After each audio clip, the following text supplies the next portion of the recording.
sport fans watching around the world.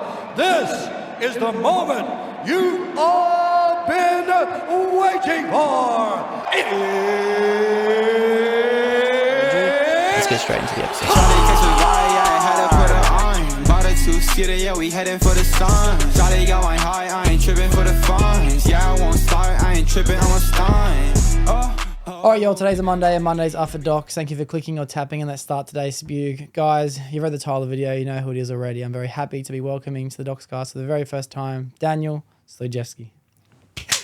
Well done. Did I get it? Well, yes, you did. To the people that don't see what goes on behind the scenes, was practicing that for a couple of minutes. Yeah, I know. Stojcevski, also known as Stodger, so it's all right, man. It's okay. Stodger. All right, Stodger. That's how I'll refer to you from now on, Stodger. Lovely. That's all right, bro. Whatever you want. I'm yours. So we mentioned this a little bit off camera too, but my favorite kind of podcasts are the ones where I don't put too much preparation into, so I don't have to constantly look back here and be like, I need to get through this. I need to get through that. The phone calls that we have and have watching you on Nick's podcast as well, and your own not Nick's podcast, your podcast as well. At Nick's Studio. Nick's Studio. At Nick's Studio, bro. Yeah. Shout out to Better Media. I'll put a link in the description if you haven't seen that. But I kind of got a good gauge on your personality because I noticed you were talking about spirituality and, you know, what you do inside the construction with engineering and things like this. And just being another podcast host, it gave me the freedom to kind of feel like, this is going to be a smooth flowing conversation, you know? So I've been very excited to be doing this episode. It will today. be. It will be. And plus, a little bit, how old are you? 25. Yeah, that's right, 25. So I'm about 9 years older than you. So I've got a couple of nuggets to share with you in regards to spirituality. Yeah. And I'm sure you do as well. I've picked up on some of yours that you've had so far in the episodes that I've watched, and I'm very impressed. I'm actually, you know what, man, I'm really impressed with the younger generation coming through, such as the likes of yourselves, and even some of these, I'm going to call them kids because they seem like kids, but some young gentlemen that are 20, 21, and just the way they're going through things and the way they look at the world, and it's very impressive. So I feel like there is some hope for humanity, man. But then you have the whole other spectrum. On the other side, I'm like, fuck. Can we swear? We can swear. Yeah, of course. Yeah, okay, it's explicit. And I like that. Yeah, like, oh, fuck, I don't know. Yeah. I'm a bit worried there, man. I know what you mean. That's it. I don't know if I turned that on. Yeah, I did. Sweet. What'd you turn on? I did. I don't know if I turned the mics on, but I did. You better hope so, man. Yeah, I've done it before. I had a guy come on, younger lad. His name was Daniel. And that was one it's a good name. Yeah, it is a good name. Good people. Yeah. It was one of my first, not my first, but it was kind of one of the early entries to me meeting someone for the first time to do an episode. This happened to be a local guy from the area that was suggested to come do one with. And then he's telling me all about his deep introspective thoughts and his traveling experiences and his self-awareness and all these. And I said, how old are you? And he says, I just turned 20. Yeah. And I was like, when I was 20... There's no chance I was self-aware. No, I wasn't. No chance. I watched that episode. I watched that one. I watched a bit of that one there because I was very interested in that one. And yeah, I feel like 20 years old. What? Yeah. I didn't get my first kiss. I was about 19, bro. Like, what's going on at 20? This guy's experienced life. Yeah, he's out there, like, taking in the world, like, reflecting, like... I'm reflecting now in a bad way. In the morning, I wake up going, like, what am I doing with myself? Yeah, bro. And then at night time, I'm on the couch at 8 o'clock sleeping, you know? Bro, my reflecting is... And I try to be a reflective person, but my reflection process kind of looks like, I knew I shouldn't have had it, but I did it anyway.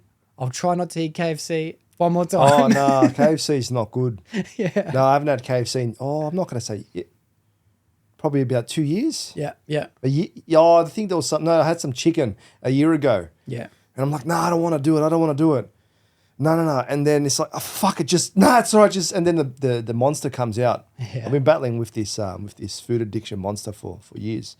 You know, for the people on the camera that stuns, he's going to do some photoshopping to make me look nice, you know. But, and then you're like, no, I don't want it. And then you have 1, 2, and just this monster erupts, and you're just like, go on it. And then afterwards, you just feel like crap because it's all just processed and cooked in bad seed oils and stuff. And I had a nutritionist. I'm going to be dropping that episode a couple of weeks where we talk about this stuff, and I'm actually going to go deeper with her in that regard and do some testing and see what's going on there with supplementation and whatnot, because I can feel I'm off and my body's not responding very well, and my mind, like, still sharp, but I'm quite lethargic at times. Yeah, yeah. So, you know, I need to take Joe Rogan's on it quite a lot. Yeah. I love that stuff. I It's so take good. Alpha Brain. Oh, Alpha. Do you take Alpha Brain? I take Alpha Brain, yeah. How good is it? Yeah. How good is it, man? It really is, for those who don't understand what Alpha Brain is, but it's the 3 main ingredients, which are like some kind of roots and grasses and things like that. But it's not mythos like a lot of people think nootropics are. They actually do connect to the pathways in your brain with quicker response time. Yeah. And you really do feel better. You know, you feel like you can have better conversation. You can get through the day at work easier. Yes. You're less reactive, less emotional when it comes to response signals and things like that, because you have a clearer mind. Oh, yeah. Yeah. Yes. It is Alpha Brain. It is Alpha Brain. Like sometimes at work, I'll be there and I'll just be looking at the computer screen. I can't even put numbers and stuff together. I'm like, what the hell's going on? I feel so off. And then take some of that, take some lion's mane, put it all together, make a coffee or just drink it. And within half an hour, I feel like a brand new person.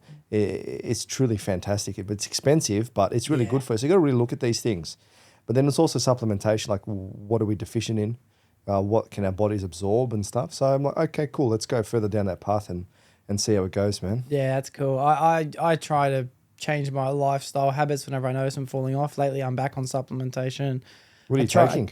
I'm taking, so it's very important to have a multivitamin. Yeah. So I take I actually take 2 different brands of multivitamin just in case, because I do have a little bit of distrust in mixing so many different supplements together. Okay. That, you know, how do they know that it really is X amount of micrograms or grams if it's in one giant mixture? Yeah, gotcha. So I just take 2 different brands just in case one's not enough. I also take magnesium, which is good for the you know, the bones as well. You know, so is calcium, but there's plenty of that in multivitamins. So I take extra magnesium. I take vitamin C. I take zinc. I take iron. I take Alpha Brain. I take there's another one as well. Fish oil. Take fish oil. Fish oil is really good. Got little saddy bags with like 8 different vitamins in them that I try and get through every day. Yeah. The worst when it comes to pills too. I take one swallow. The first one I start. Oh yeah. God. Oh, depends. And sometimes I'll take a couple and then I'll drink some water, but it's not enough. And it's just like I can feel it for the next hour. Just like I was like, what the hell? This should be going down. Like it's still stuck in here. If I'm known at work as the chemist.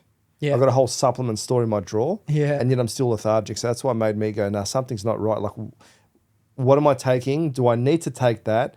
And, you know, can my body process and this type of stuff? Sometimes you take some supplements and I feel sick after. So I'm like, okay, that doesn't vibe with me. Or I shouldn't be taking that at that time of the day. Shouldn't be mixing with this supplement. So I'm just like, I'm a human test case on myself. Nice. You know, but I take a lot of similar ones. I put a lot of magnesium in my water, a lot of sea salt. Yeah, okay. So you get like, not Himalayan, you get the Celtic sea salt and you put that in the water. You can put some underneath your tongue. Electrolytes are extremely important. They're literally just run by electricity. And I take zinc. I take some other ones as well for male health in relation to hormones, testosterone. So like pygium, saw palmetto. Like that combo together is really good. Also Himalayan shilajit, that's magic. Yeah, like wow. I recommend that for males. Take shilajit and go get like a really good quality one, and you'll notice a massive difference. And then you got fish oil and things like that. And what's that one that you were just talking about? Shilajit? Shilajit, yeah, Himalayan shilajit. Is that for testosterone? Is that for what? I think it's for it's men's vitality. It helps with testosterone. Okay. And you got like Tonga Ali and all these other ones. But that one there is awesome. It's awesome. And I feel a massive difference when I take that, especially going into my mid-30s. You know, things aren't working as well anymore. Yeah, don't tell me that. No, I'm just joking. Oh, man. Everyone's like, what? What? No, the body, as you get older, the body's not responding as well. But also, like, I'm not in the best shape. I'm overweight. And I've gone through a period of, the biggest thing for me is, in the industry that I work in, which we won't go too much into, I don't want to talk about work, keeping everything separate, but it's sort of like you're inside an office, it's high stress environment, and then I just I've just had these cravings and I start eating, so I've got high cortisol, fluorescent lights, not moving around, eating So it's just like the body's just stuffing it into different places. So it's not the best. So I've got to make some changes there, you know? Yeah, I do a physically active job. I'm always on demand when it comes to my labour, but Always on demand, huh? I sit down here and I'm not on demand. I'm just like 8 hours here, 10 hours here, 12 hours here. And it's just like, I know it's like I can't really feel what's going wrong by sitting down for too long, but I know if I do keep sitting down for too long, my body's already trying to tell me to get up. You know what I mean? My body's it gets restless. It gets fidgety. Yeah, then go do something. Get up. So I just stand up. I try and go for a quick little walk around before I come back. And I've got a problem too because I'll set myself a goal. Say if I'm editing, I'll be like, I'm not allowed to get off this seat until I'm at least an hour and a half into this video. And then I'll be busting to go toilet. No, I'm go, so man. hungry. Don't do that to yourself. I'm so thirsty. No. Oh, my Break gosh. it up into like probably in half an hour, 45-minute segments, and then have a timer. And then when it happens, go do something. Otherwise, putting yourself for like an hour and a half, it depends. Like some people some people can't. I've done 8 hours in a row. Just like I'm not allowed to get up. I have to get through this because it's like I'm trying to get to the next job. You know what I mean? Like let's clear this out, get to the next task. Yeah, fair enough. Yeah. I think also with attention spans, social media and TikTok and just how easy it is to get information. Like people's attention spans are fucked. Yeah. Mine is as well. I went through a period where I couldn't even read a book. I'm reading a page and I had to read it 3-4 times, just was not retaining information. Yeah. So something's like really wrong here. And now I can, like I sit down, I'm like, I'm going to read this book. I have to find something that I find interesting. But I was going through periods where I just could not read and I was not retaining information. I'd look at the time. So, okay, it's 12 o'clock. What time is it again? It's like, what's going on? And it's like the whole world, honestly, the whole world where we're going with all this technology. It's scary, isn't it? It is scary. And yeah, you've got to come back to your natural rhythm within yourself. Yeah, definitely.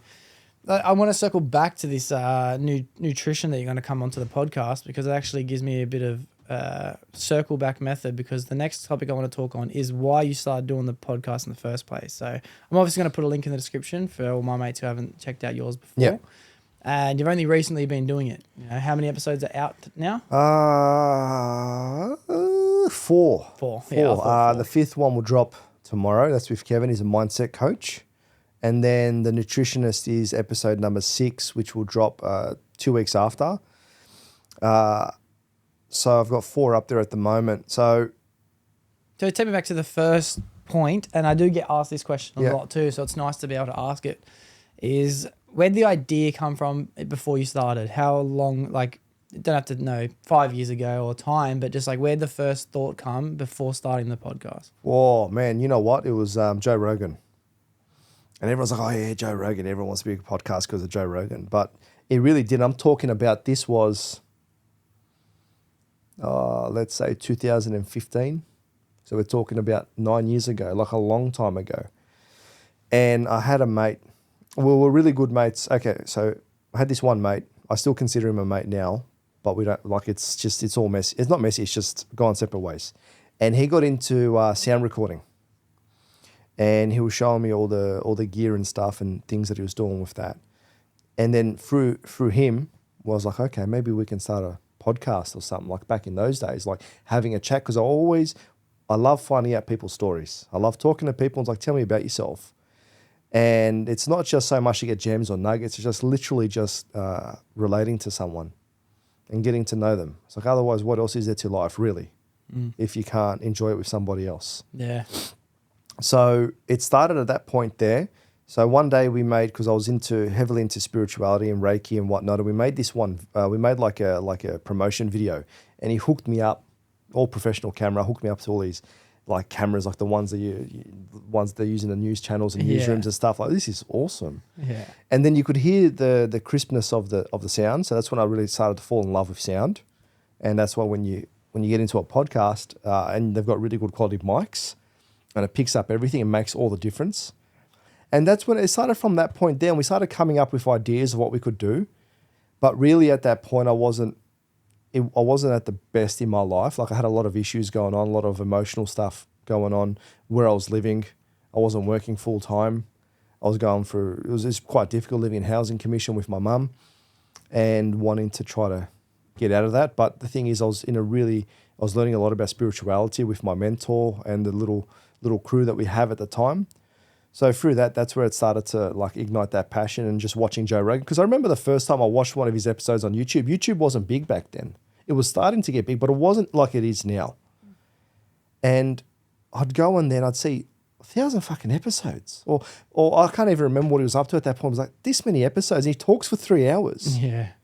Well, what the hell? I reckon he would have been around episode 1100 or like 1200 around by those days. This was literally 2014, 2015, literally at that time then. And you're looking at these guests and they're just sitting there talking. I'm like, what the hell? Yeah. Like, I know Joe Rogan from Fear Factor. We're not mates. But I remember watching him from Fear Factor and seeing his comedy and then seeing him do this. I had no idea about this world. I was like, what the hell? And this is when Bitcoin started just popping off as well. Bitcoin was popping off after that. Was it 2015? I'm getting all these models. Anyways, it was all during that time, the kerfuffle. And I was just like, what's going on? This is crazy. And that's when it really sparked that interest in that point. I was like, okay. And then eventually I just wanted to do it more and more and more, but didn't have the place, the space, which is two same things. Didn't have the money for it. Living in housing commission, not having money, living literally, check to check, and then whatever jobs I had at the time. Because I was just, at the time I was working with my old man, and then he finished up his business. We had a family business doing parcel delivery, which was very good money. Mm-hmm. But then that finished up. So then I had to go other means to make money. So I was like, no money. I had a little bit of money, not much. And having these dreams and aspirations, like one day. But then you just put on the back burner. Yeah. And then coming back to, okay, so fast forward going into my work field and all that type of stuff. I always had that I wanted to do a podcast. It just never left me. It never left. So end of last year. Actually, literally end of last year. I was in Melbourne just for Christmas and New Year's. And I was there watching some stuff on TikTok and things like that in the morning, smoking a cigar, having a coffee. Like that's how I really get into not into my day, but that's how I really get into that part of myself where I can start visualizing and I can start manifesting, and I really start to look into my life and do retrospect and all that type of stuff. So, okay, what do I want to do? I'm not happy at the moment. What do I want to do? Work's great, and I've got a career there and I'll keep on building that, but there's something else that's missing. Oh, what's missing? It's my story. I miss my mentor. I miss my spirituality. I've lost all these things. How can I bring that forward again? What do I want to do? I want to learn about people. I've always wanted to learn about people. All right. So podcasting. Well, what do I need to do that? Well, we've got a garage there where my mum's got all the bloody fermenting goods and stuff, just in case the apocalypse happens, or she stores all the stuff that we get from the garden. So I'm like, I want to turn that into my little rumpus room, my podcast room. But to do that, I need to go build a shed in the back. Well, what's the issue there? Well, money and time. So, all right. So what else can I do? Well, maybe go to someone else's studio, look at some of the prices. Bloody hell. Yeah. So you're going through all these things. I'm like, you know what? No, I just keep on. I want to do something, but I'm keep on putting these blocks and limits and seeing these issues. Scrap it all. On a piece of paper right now. Give yourself a date. I want to podcast. I will drop my first episode in April. Done. That's it. I've given myself a time. I gave myself, 4 months? 4 months. 4 months. Yeah. Okay. And then from there, I started getting more into Nick's podcast, started getting to other people's, and then I see this one ad for Better Media comes up. Hi, I'm Nick. So Nick, sorry mate if you watch this. But, if you want to find a studio or something like that, pretty much I'm paraphrasing, come along, I said, okay, maybe this is something that we can do. And I saw it, I looked on it, and then I was like, I was putting it off until I watched an episode once with HPU. What was his name? It's Josh Saunders. Oh, yeah. Everyone Josh calls him Saunders. HPU. Yeah. High intense utility vehicle. Yeah. And I was like, okay. And then I started seeing that he was jumping on there. I was like, wait a second. No. Don't forget what you wanted to do. So I contacted him, and then from there, got into it. And it was a bit scary, but it's starting to work out in a way that I want, and the first episode did drop in April. So what I did put on my mind happened. Yeah. And so I was really grateful for that. Really happy. Yeah, that's a great. To be honest, that's a perfect way to answer the question, which I was getting towards. I had a very, very similar story with, I reckon around the same time, 2014 or 15 is when I first heard Joe Rogan too, because I was into Steve-O hard. Loved Steve-O. Always loved No Steve-O. idea who's that. Steve-O's one of the Jackass members. Oh, Steve-O. Sorry, I think it said Steve O hard. No, Steve. I'm into Steve-O hard. No, I was like, who's this person? No, Steve-O. He's awesome. Yeah, Steve-O. So I was just going through his life documentation and his story about overcoming adversity and drug addiction and like never feeling a part of anything. So listening to him was always just something as a young person to look up towards, especially because, you know, it's easy to find relation to people who are out there doing dumb stuff, especially when you're a dumb kid. Jackass was the best. Jackass was the best. So, he was revolutionary. Yeah, he was. Fuck. And it was revolutionary, and now it's been evolutionary. Watching them all change from the stupid Jackass members they were into the high-functioning, capable business owners that they are today has been a mad lesson anyway, in disregarding that. Going through, and then I see episode, I think it was like, I wouldn't even remember, I wouldn't be able to tell you what number, but I believe it was around 600 and something with Steve-O, and I was like, all right, let's listen to it. And just another interview. So I start listening to Joe Rogan with Steve-O. And then I start seeing on the side where YouTube videos are, Joe Rogan, Mike Tyson. Well, let's listen to Mike Tyson. You fucking do. We got Mike Tyson here. Yeah. Hey, nice. Joe. Hey, Joe, man. Yeah. Fuck, I love him. Yeah. And then through seeing Mike Tyson, I seen Robbie Downey Jr. And then I seen like all these people. I'm just guessing who I seen at the time, but I was like, wow, this Joe Rogan guy, he has an amazing reach to gauge every possible type of celebrity that I've ever heard of. Like, damn, this guy has figured it all out. You know, this guy's got it all figured out. And then for the next couple of years, I just started thinking about my life, what I enjoy the most, what do I actually find happiness in doing. And I realized it was the best time of my life is talking with my mates. That's the best feeling I've got. Like, it doesn't get any better than kicking back with the boys. And then I'd enjoy being a late teenager, early adolescence, constantly meeting new people, going to parties, meeting new mates, like just bumping into people, creating that friendship and then bumping into them at the next party. And I started to put these pieces together and I was like, if I just had a podcast, I could meet someone new every week. And this feeling will never, ever be able to stop. And I had a trainer at the time who actually was from a previous episode, which we just spoke on. Shout out to Yusha Coffee. And he was my kickboxing trainer. And I told him, yeah, I want to have a podcast one day, you know. And then I ended up bumping into him. It would have been more than 7 years later in Queensland. And he goes, did you end up starting that podcast? And I said, no, I didn't. But, you know, thanks for bringing it up. I'd love to be able to interview some of your mates, you know, the rappers and stuff to get me started.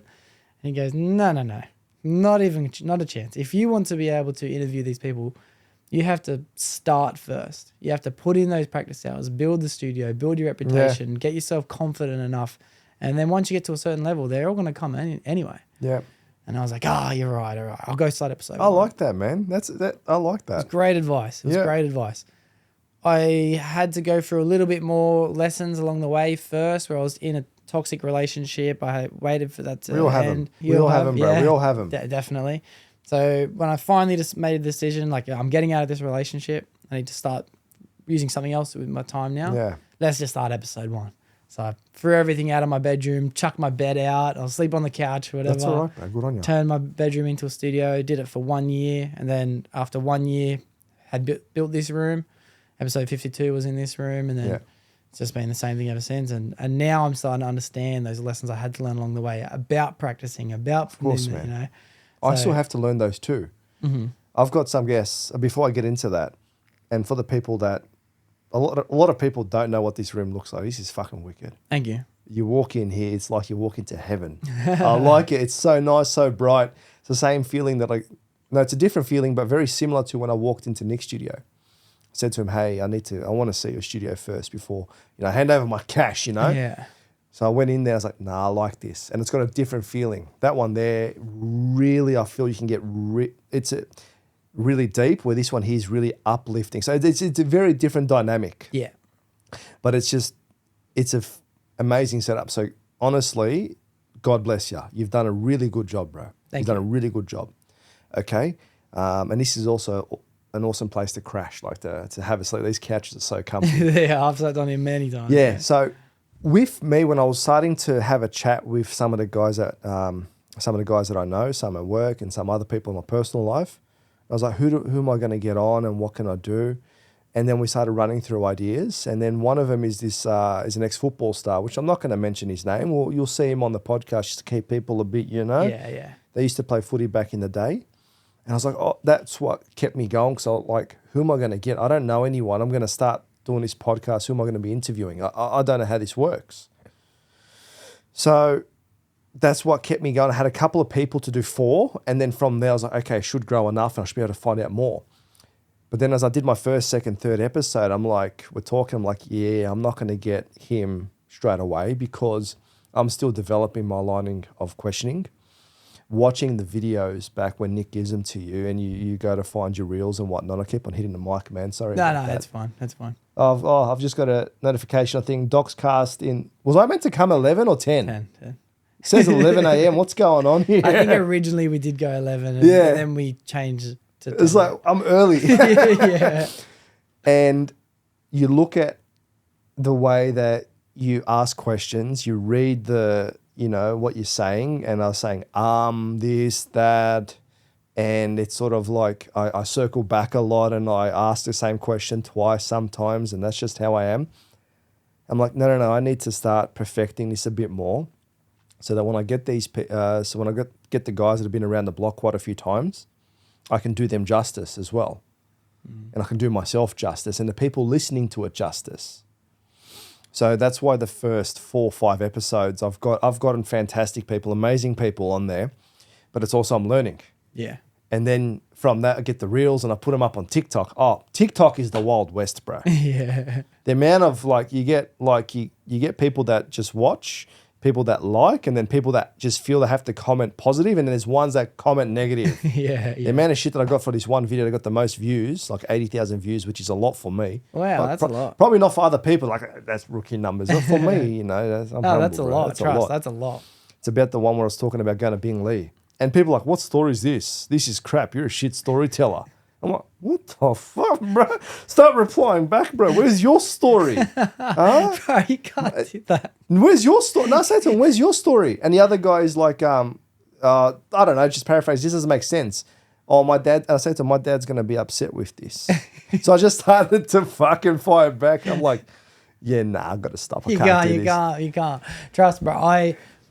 I'm one of those people who are, I wouldn't say negative online when it comes to commenting, but I'm part of the culture of what TikTok and Instagram are about. You know what I mean? If you see something that's not meant to be someone who's like trying, if you just see something that's worth noting on, you have to note on it. Does that make sense? I'm not saying you have to be negative, you have to do this, but if you do see something, it's good to point it out. But as a content creator, that can be really, really painful to observe. Since I've done episode 1, I've known what it's like on the internet. I have never read a single YouTube comment, Instagram comment. I don't care if it's my mates who have given me a notification.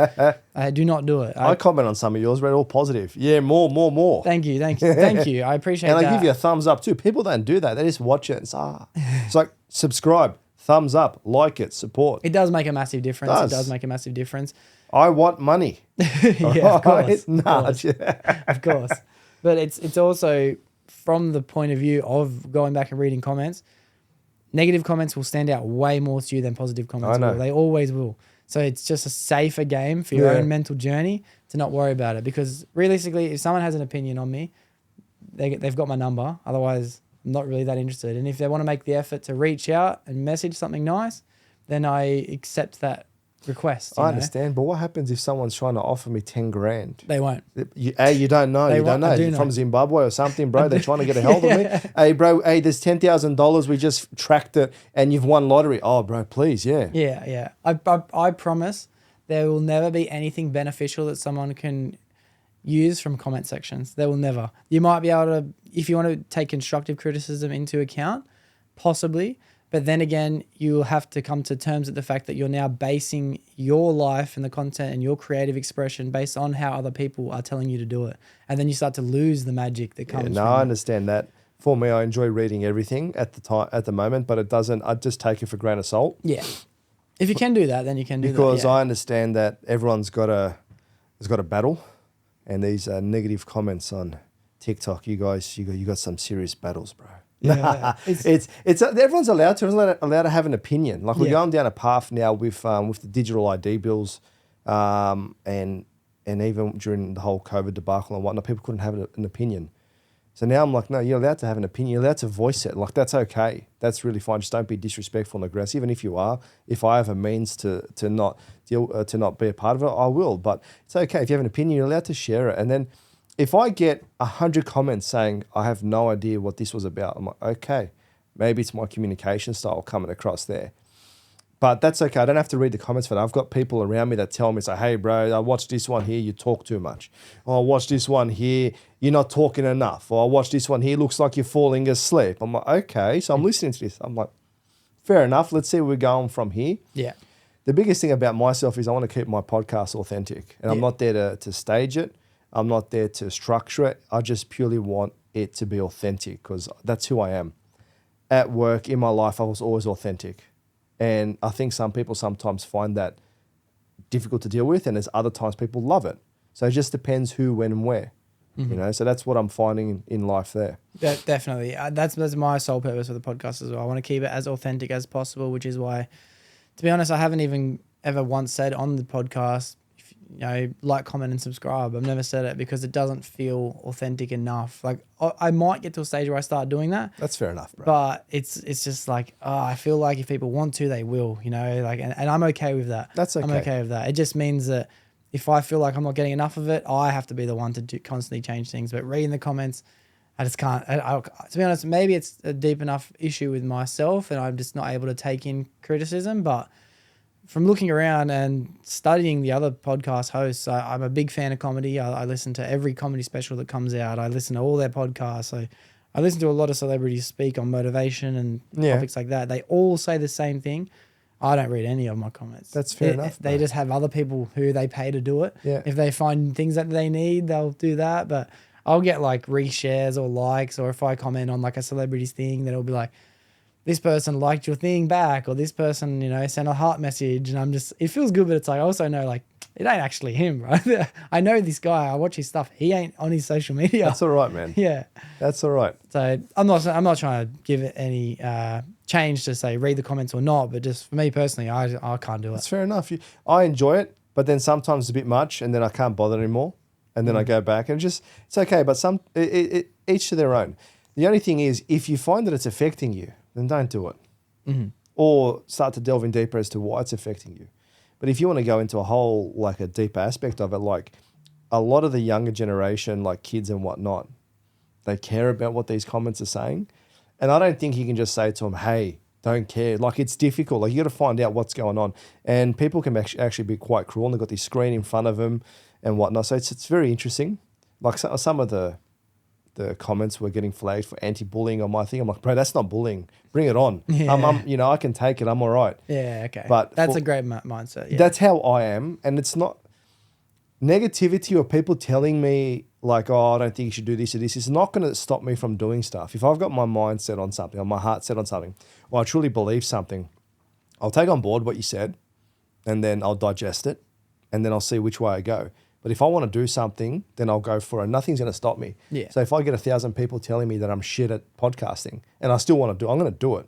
Might adjust the way that I'm doing it, but it's not going to stop me. Yeah, yeah. And I've matured enough to understand that people have an opinion and they're looking at it from their lens and their perspective, because I've done that. When I was young, I was hating on people too. Why? Because I wasn't at that level, bro. Yeah. I wasn't doing what they were doing. I wanted to. Yeah. And then sort of like, then you got to go into your own psychology. Why am I like that? It's hurt people at the end of the day. Yeah. Yeah. Yes. And so I'm like, so I see watch comedians trying to be funny and whatnot, and they are and successful. I'm like, don't like his jokes and things like that. I don't like the way he acts. I'm like, no, really, what's going on in here? Are you hating on this person because you want to do that as well? And I think you start to learn these things as you get older, as you start to live a bit more life. And I'm starting to process my psychology. I'm like, no, let's be honest, and I don't mind admitting this. Like, I used to be a hater. Even sometimes now it still creeps in a little bit. Like, well, wait a second. No. Why is that? Is that because you want to do that? You want to be like that? Well, then fucking go for it. And then when I change, when I process that and I start to implement, like, let's say I want to go down the track of doing that, that guy's actually all right now. He's actually all right now. So it's like when you're judging someone from afar and then you finally meet them and they're actually like the sickest bloke. Yeah. I actually like him now. You actually like him now. Okay. So that's how I process, and it took me a long time to get there because I was living a life that I wasn't happy. So I had to start making changes, and I went through some things and I started doing some actions and activities, and then I started to say what I wanted to do. I discovered that for myself, and I'm much happier as a result. The thing is, it's not just a one cycle thing. It's a continuous cycle because we're always growing and we want different things and we're discovering different things about ourselves. So I've got to go through that cycle again now to see what am I doing? How do I want to live my life? And podcasting is a big aspect of that.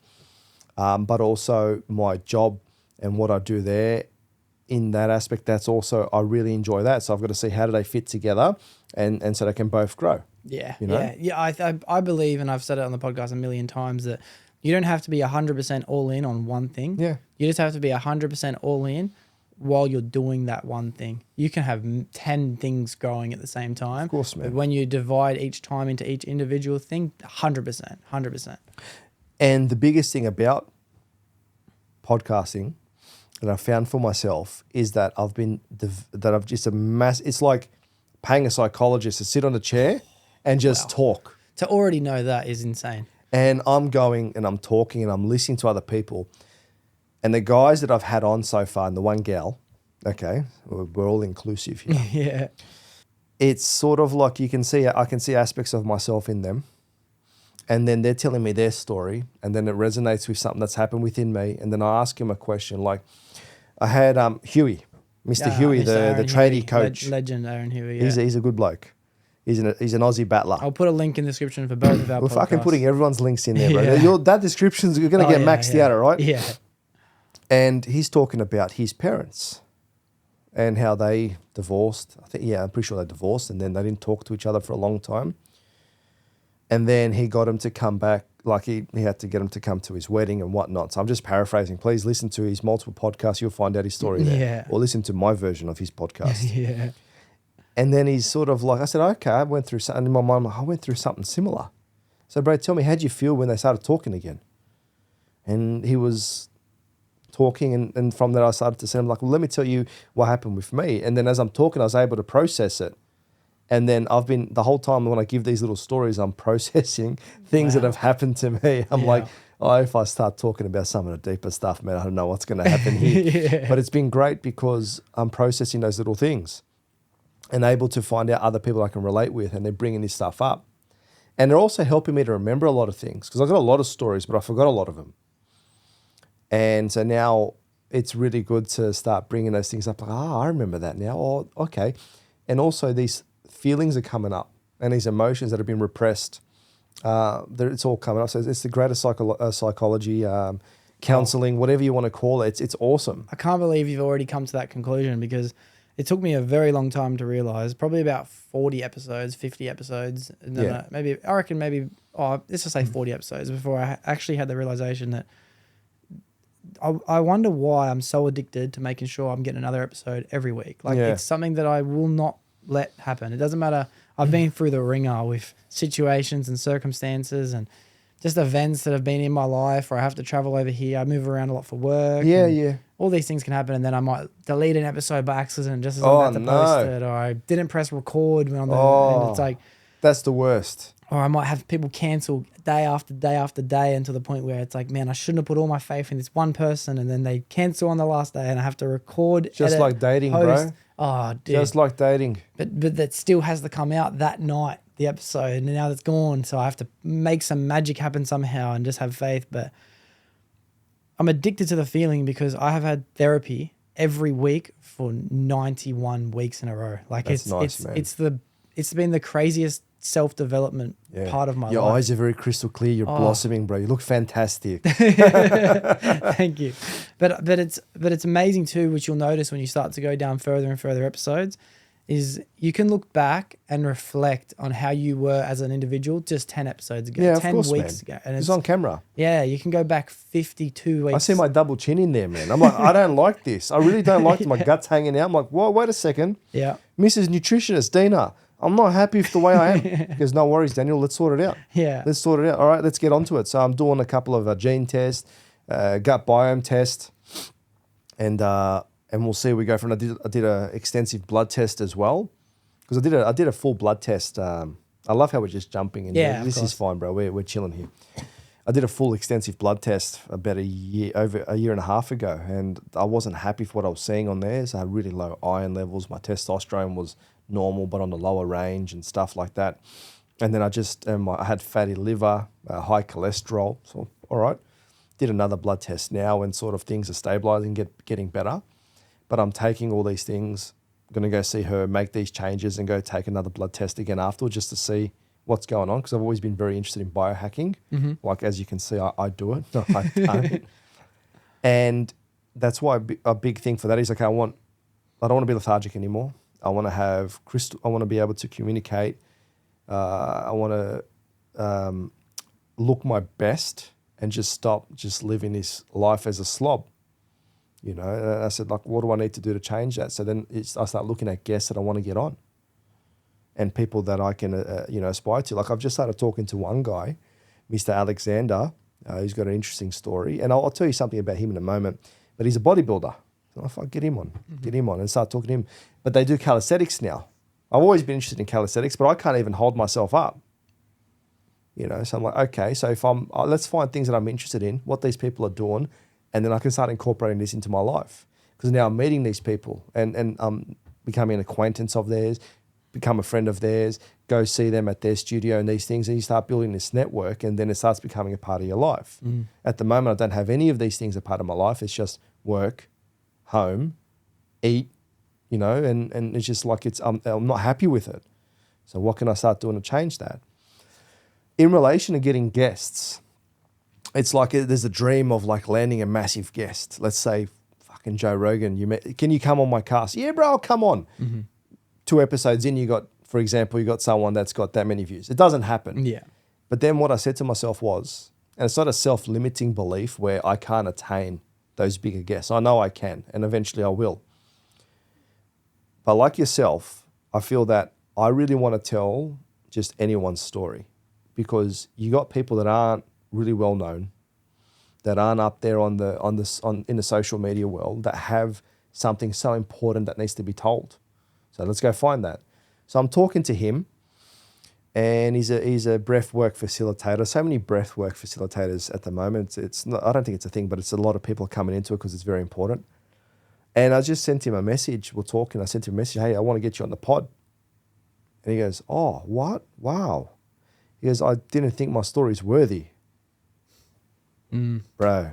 Wow. Everyone's story is worthy. Yeah. Everyone's story is worthy, and everyone's is. You just got to find the right person, ask the right questions, and you to open up enough to make that magic and that alchemy happen. But everyone's story is worthy, and that's what I really want to concentrate on. Is I'll get a range and mix of people on there, but I'm not going to forget about I'm not going to stop looking at just anybody that no one knows about. And if you tell me that your story is not worthy, bro, well, I want you on there because I'll prove you wrong. And then that's where you build self-worth in other people. A big thing that I like to do in this, and then also in my personal life and at work and whatnot, is building people's self-worth. Because I know what it's like to feel like you're not worthy, you feel like crap, there's no confidence and whatnot. It's not a nice place to be. And I still feel like that at times now. So when I find other people at work or in my life, say, no, bro, let's build you up, man. Let's build you up to a point where they start feeling better about themselves, and that's really important. Yeah. It's like, as a society, we need to start building other people up. Yeah. And giving compliments, man. Without the expectation of getting something from that person, not blowing, hot air up someone's backside or something like that. Like, just giving a nice compliment, hey, man, so-and-so. And like, oh, really? Yeah, bro, you killed it. You did a really good presentation there. I don't need nothing from it. I'm just telling you. And that's it. And then you start to see them walk up better, stand up straight. Anyways, you were about to say something, man. Sorry. Yeah, I was just about to say on that note where people don't feel like they have a story to tell. I sat down with my mates for 50, 60 episodes, 70 episodes, 80 episodes. I'm only just starting to get to a point now where I'm reaching out. I'm messaging individuals like yourself to say, hey, either we have a commonality here where we're both hosting podcasts or on this journey of self-development, or I'm trying to reach out now with people that I have no idea about, whether it be a breath worker or whether it be someone who studies Egypt. That's a goal of mine, to get an Egyptologist on the podcast. Awesome. And athletes and coaches and all these kind of things. And in the beginning, a common thing I heard by so many of my mates was, bro, I got nothing to say. And I'm just like, I know you think that. And I used to tell my mates, like, but I'm the one that needs to worry about what to say. Yeah. You just need to be there to answer the questions. Like it's all on me. It's not on you. If it was a shit episode, I didn't host it properly. It has nothing to do with you. Fair point. And by doing so, so many of the boys and girls who have come on have done it as a gift for me. Pretty much all of them have. Yeah. It's all, to be honest, every episode is a gift, but most of them didn't even want to do it. They're just like, look, because of our friendship, I'm going to come do an episode with you. And I'm just like, thank you. But then just by talking to them, not only was I learning new things about my closest friends, but I believe they were realizing in the process, like, actually, yeah, that is cool. That is interesting. That is funny, like stories would come up from childhood or experiences they've been through or lessons they've had to learn. And it's been not just the greatest self-development process in my life, but I feel like everyone who has come and done an episode, they've felt like it's been a uplifting experience, because long format conversations, whether they're recorded or not, is what we are here to do. We're here to learn and share and grow and experience this thing together. We all know that loneliness is the worst possible feeling, being alone. So it makes sense that it just recording, and it's crazy how podcasting is only such a new invention. It's only a new field. It's only been around for 15 years. It's kicking off big time, man. It's crazy how it took so long to just record the most basic animalistic feeling that we all feel so good doing, which is sharing, community, friendship, conversation.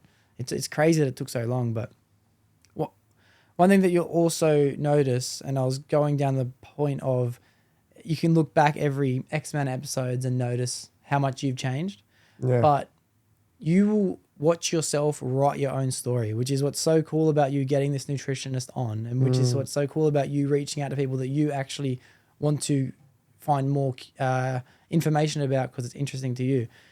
I've done it many times where I've gone back and noticed something that I might have just mentioned or said or thrown out into the universe through manifestation, through the process of asking and receiving. I have been there 10 episodes later, 20 episodes later. And it's crazy to watch your story unfold, as you go along your journey. Yeah, because you're recording it. Yeah, you're documenting it. And then you said manifesting, then you'll see that you'll actually start to notice the power of manifestation in that. Major. You set your mind to something and then you see 10 episodes, 20 episodes, even a year down the line, what you set your mind onto and what you said, what you spoke out and what you've been focusing on and putting time and effort into, and you'll start to see the power of manifestation. So I was in my dad's garage in Victoria and I'm like, I want a podcast. I had no idea how I was going to do it, but I said, I've given myself a date. It's happening. And there we've started. I'm not going to stop. And I'm telling you now, I'm not stopping. It's not going to stop because I really enjoy it.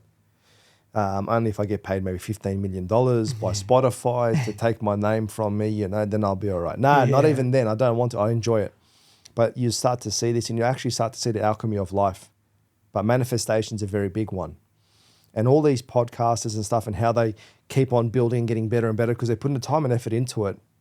And then you have it has to happen because that's how it all links together, Yeah. So it's good. And plus you're documenting your life. So just imagine Joe Rogan when he's 90, goes back to his first episode.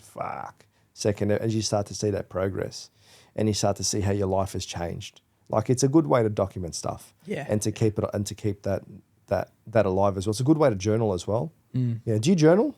I have been through big chapters in my life with journaling. I kind of found this to be my journaling now instead of actual physically writing.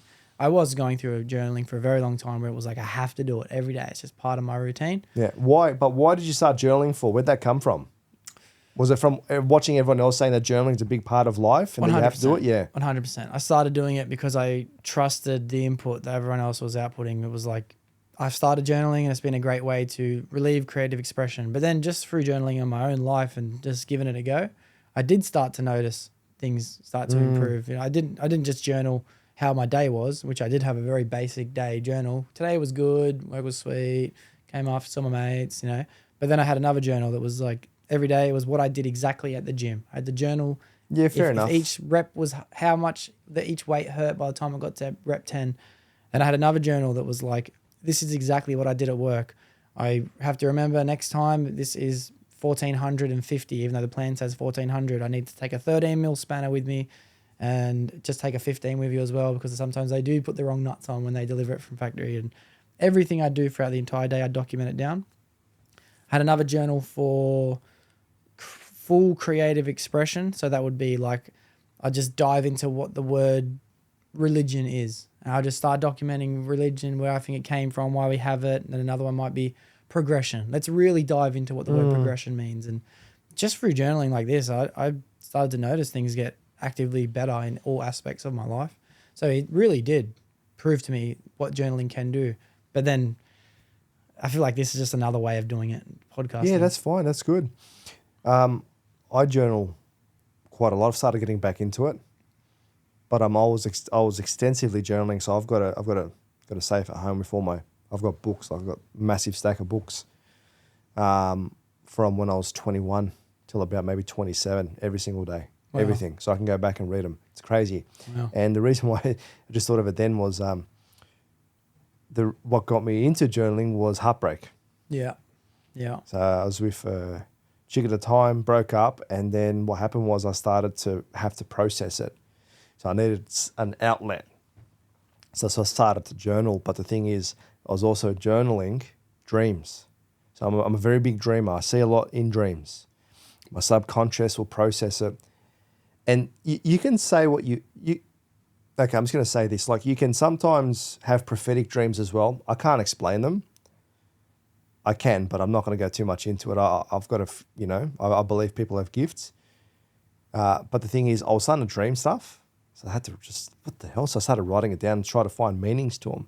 So that's what kicked off my journaling career. And then I was going through that. And the funny thing is, I was journaling for about 2 years because I just couldn't get over this particular individual for 2 years. Yeah. And then finally I had enough, so I fucking burnt them. And I'm like, I had one journal left from that time. I go through it from time to time just to rest. Holy crap, was I, I don't want to go. I don't want to ever be this person again, man. Yeah. Never again am I going to be this one. Yeah. She left me. No more. But the thing is, I wish I didn't burn them, but I guess sometimes you have to, but I wish I did. Yeah. But I think journaling and putting it down and it comes back to you have to express yourself. So I've stopped journaling for years now, ever since my mentor passed away back in 2017, 2018. I think it was 2018. I stopped journaling. And the thing is, I went through quite a dark period during that time. Only now I feel like I'm starting to come out of it. And now as I'm journaling, it's actually, I'm putting big fluid parts of myself down onto this. That sounds so bad. I'm putting big fluid thoughts, writing. Warm. No, stop it. Stop it, Doxy. No, stop it. And it's coming out again. I'm like, okay, I'm starting to find myself again. So it's really interesting. To the people that don't journal, should probably give it a go. Yeah. But one thing is, when you have like 4 or 5 different journals, that's too much, mate. You got one for here, one for there. It was a lot. Yeah. It was a lot. I had more time back then too. I don't have that time anymore. Yeah. One journal, I've said I'd like to start journaling. It's now, what are we in, May? I haven't journaled this year. Yeah, right. Yeah. Just, you know what I reckon? Just have one book there. Just get a nice little leather moleskin or something like that. And just like each day, and just write down a couple of words, just a couple of thoughts, bang, bang, bang, bang, and just continue going on. And then it's a good way to break it down and digest and whatnot. But if it's coming out in your podcast, that's fine, man. Yeah. That's fine. Yeah. But I've got a lot of stuff to process. I've got a lot of things to talk about inside myself that I can't, put on camera or whatever. Maybe I can one day, but now I can't. No. Yeah. and I have to get it out somehow. And it's a good way. I like to see the progression of my thoughts just go through as I go through the pages and onto the browser. That's what I was trying to come to. Yeah. You know? So Because if you do that on podcast, which is what I've learned doing it, is that you don't really know what you're thinking yet. You think you know what you're thinking, but it's not until later that you have the perspective to be like, oh no, this is what was actually the underlying message within me to try and get out. So journaling would be a more beneficial, positive experience to let that out than to constantly just say what you mean at all times on the podcast, because I'm going to turn around in 3 weeks and just be like, I have no idea what I was talking about 3 weeks ago. That ain't me. When I'm talking on this thing here, and people will start to see it, and some will, some won't. And I've started saying it's like, I literally what's in here is no filter. It just comes out. So as I'm processing, I'm talking. Yeah. And sometimes like I'm like, you know, doing an Arnold Schwarzenegger live on it's just, I don't have that filter, and I've always had that problem, but I'm like sort of like, fuck it, I don't really want a filter. I actually don't, but maybe I should. Nah. But maybe I shouldn't. I don't know, man. You know what? One day, if I'm starting to make money through content creation and just going down a path and being my own business owner, like I'm not going to have a filter then, fuck it. Yeah. But now it's sort of like still a little bit restrained. I've got to be careful. But it's also, I'm like a toddler in this world. I'm still learning. So we'll see. What can you say? What can't you say? I don't know. Yeah. Maybe I can say everything. I don't know. We'll see how it goes. Yeah, you go through waves of just not caring, and just, you know, you kind of stick to the trend at the moment, at the wave in which social media is. There was a big part where I was doing all this where you weren't allowed to mention certain topics. A lot of videos will get pulled off YouTube, and cancel culture kind of did play a part, and it just, whether people want to admit it or not, especially if you're doing content, like, but it really does go into your head that you have to be careful about what you say, because you don't, depending on what type of topics are offensive at the moment and things like that. Like, we are our own blockade and filtration system, but then all of a sudden you feel the mood shift socially, and it's just like, fuck them. You know what I mean? No, it literally fucking got to be authentic. Yeah. I've got certain topics. Like the first person that came onto my podcast was a good mate of mine, Peter Pham, a human rights lawyer, and we talked about COVID. Yeah. Talked about human rights, COVID. Yeah. You couldn't talk about that back then. I was still talk. Actually, no, I'm not going to bullshit. I was still a bit couldn't, because I'm like, can I say something? I don't want to lose my job. I don't want, like, what the hell? No, I don't want to live that life. Yeah. You got to be careful that you don't. No, fuck it. Whatever. I don't, like, in all honesty, like, this is my authentic self, and I'm going down this path, and I'm going to stay true to myself. Yeah. And that's it. I don't want to hurt anyone. I don't want to make anyone upset. It's not my intention. But if you do, then my apologies, but it's, you know, or maybe you needed to be fucking ruffled up. I don't know. Yeah. Yeah. But that was my first guest. Yeah. And I'm getting another, and hopefully I get another human rights lawyer to talk about COVID again on Tuesday. Nice. Because that's a big thing. Like, we shouldn't be forgetting that time. Nah. Shouldn't be forgetting that. Whichever way you want it to go, whether you wanted to go down the path of with the health mandates and people that didn't, but it's still something that was very big in our time. It's like, you can't just go, oh, let's forget about it. No, there's no forgetting about it, because there's more things coming in future. You got the digital ID build and whatnot, not build, the digital ID bill. So you can see where we're going as a society. I know. It's not just that. It's like, we're still living off the repercussions of COVID in the first place. We are entering, and we are in the middle of the worst economic crisis that I've been alive for. You know, we have the highest rates in repayments and the lowest rates of income. Like, it's all due to this one fact, you know. Are you sure? Yeah, I believe so. I believe that we are struggling because of the aftermath of what COVID was. I believe it started from 2008. I believe it was the way the system was created. Okay. And how they just print money. It's got no backing. It's got no value. It's only because the government says, I don't want to go too much into this because I'm not very well versed, but just my thoughts and opinions is like, we'll just back this dollar, or we'll back this bill, and you use this as currency, and then we put a value on that. But then you look at what's going on at the moment, just keep on printing money. You got this Federal Reserve, you got this, you know, World Bank and whatnot. And it's like, well, wait a second, what's going on here? Where's it all and then you mean? have all these tiers and classes. You have like extreme poverty, then you have us, and then you have these fucking filthy rich. Yeah. And when you start working in an environment where you start seeing money all the time and big amounts of money, and it's just very interesting to see how it all works. And then also to attain, to try to get to that lifestyle that these people that have a lot of this money and that freedom, it's like, well, fuck, it's not easy to get to that point. It's getting harder. Why? Why is harder. that so hard for me to get to that point if I want to live that lifestyle? You know, why am I giving up 12, 13, 14 hours a day to earn this sort of an amount. And I want to shift that. And then when you start to look into how it all works, like, okay. So then you look at what the real fundamental is. It's energy. It is energy. It's time. It's energy. Well, that's what money is. Money is time and energy. Yeah, because you're putting that into to get something out of. But looking back into the where we are with finance at the moment, I believe it from the 2008 global financial crisis, it never rectified from then. It never, because they kept on propping it up after that point, and now it's just like we haven't seen the worst of it yet. Yeah, we haven't. That's a tough pill to swallow. That's why. Save your money. Save your money. Seriously, Yeah. people need to have savings. Yeah, it's true. It's true. But at the end of the day, the deeper you want to go down the conversation is if you save $100,000 and you sit on $100,000 for 10 years, the $100,000 ain't worth nothing in 10 years. No, it's not. But the thing is, you look at the old WOG mentality. They saved their money and they did well for themselves. But it's sort of like now it's just with inflation, it just gets chewed up and eaten. But you got to do things with that money. But you got to do it smartly. Yeah. We're not taught about money. No. I went through school. I didn't understand money. I'm only understanding money now. You need to understand how money works. Like I'm talking to some of the guys at work, and they're like 4 or 5 properties. You're like, how the hell did you do that? Well, you get the initial $60,000, 70 grand. You go buy one property somewhere, smart, and you get equity. You leverage that, and you buy another one. You buy another one. You buy another one. So his portfolio is now a couple $1 million.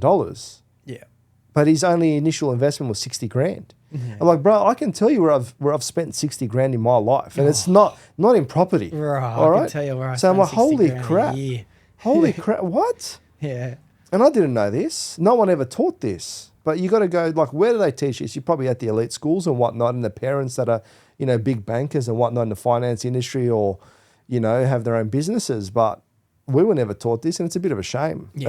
And you got to ask yourself why. I'm not going to, Yeah. Another thing that I've had to come to terms with lately too is one thing that we are never taught is that we get a job, we continue to work for our pay rises. We are getting rewarded for consistently putting in more time at work, which makes sense. I get it.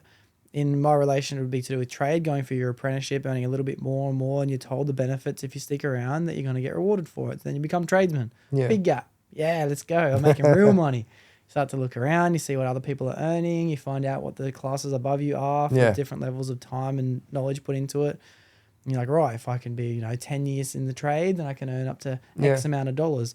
The next step is engineering. That's how I earn more money again. And there is so many ways to constantly go up, but once you do get to the top, in which the only levels now are to put in, say, 5 to 10 years more of study to get to highest levels of education, or to put in overtime every day, a Saturday here, Saturday there. You realize that the only way you can possibly make money is if you keep giving away more of your time. Of course, man. And I've had that big reality check lately where it's like, maybe the money isn't worth it. Maybe my time is more important. I've been away in Canberra for 3 months of the year. Every night of the week, I've worked night shifts for a year and a half because that's where the more money is. I got to the point where it's like, okay, this is the cap. Let's go do night shift. It's double the money. But coming to the end of this little chapter that I had to cut the end off, I had to cut the head off the snake because it's like, yes, the money's good, and no, I don't hate it, but I'm missing out on a lot. I'm borrowing from the future. If I want to get the extra time for 10 years, say the average, an easy example would be working night shifts. You may earn double the money, but the life expectancy is over 10 years less than someone who doesn't. So you're just borrowing that time from later.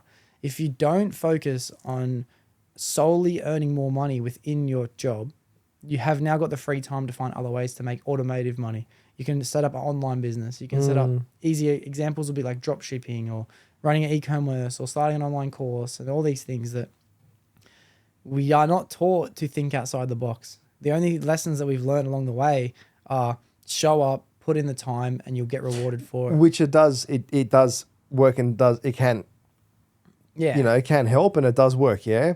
But the thing is, just depends. It's not everyone can do that, and it just really just depends. It depends on opportunity as well. But it's very interesting at age 25, you're thinking this way. You're still a baby, and you're still, it's like, time, But it's important, yeah.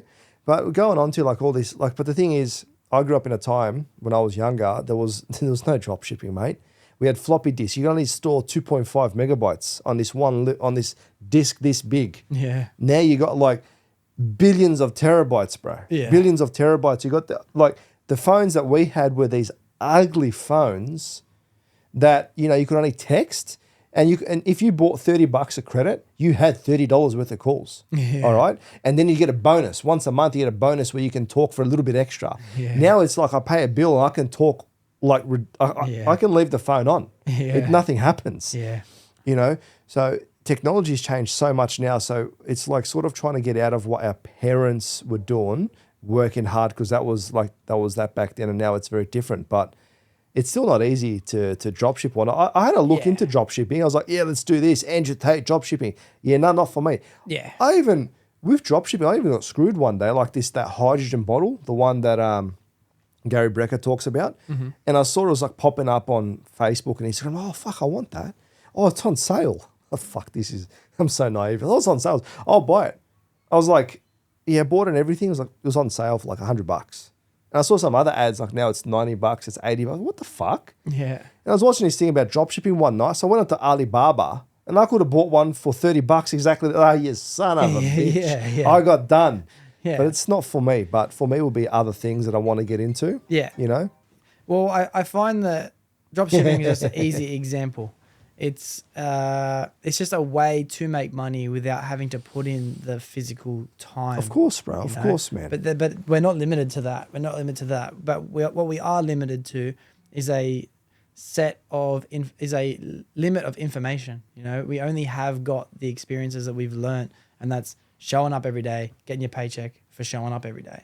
But I'm starting to enter a time in my life now where I'm like, okay, let's stop going down this path that has been clear road example of how I can continue to make more money, and let's try and find other ways to do so in the process, because it was a scary realization just to get to that point where it's like, fuck, if I want to become a millionaire within my trade, I'm going to give up everything in order to do so. It means I'm giving up everything to do my trade. And I love my trade. I love my job. It's a cool job, man. Yeah, that's good. But I don't know. It was a good reality check for me to be like, okay, what's the most important list of priorities, you know? You know, I'm going to say this, and for the people that will listen, for yourself and people that will be listening to this, is you want to be making money, ABN, ACN, when you're a business owner. The amount of money that my dad was making as an ACN, it was crazy. Yeah. You know, these big companies we work for, and I'm grateful for the job that I have, and it's taught me so much, and I'll continue working in that. It's safer, and and you got to look at the businesses take a lot of risk. Yeah, for sure. But that's where the money is, where the risk is. That's where the money is by playing it safe. It's not there. So it's really what you want to look at, you know? Yeah.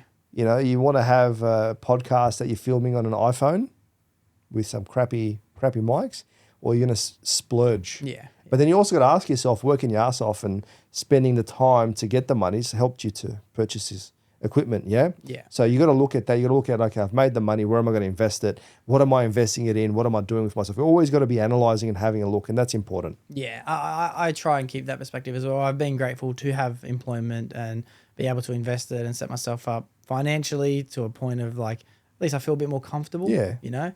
But it was a reality check at the road I was looking at ahead of me. Yeah, I got you, bro. Like, that's good, man. Let's not go down. Some people don't get that.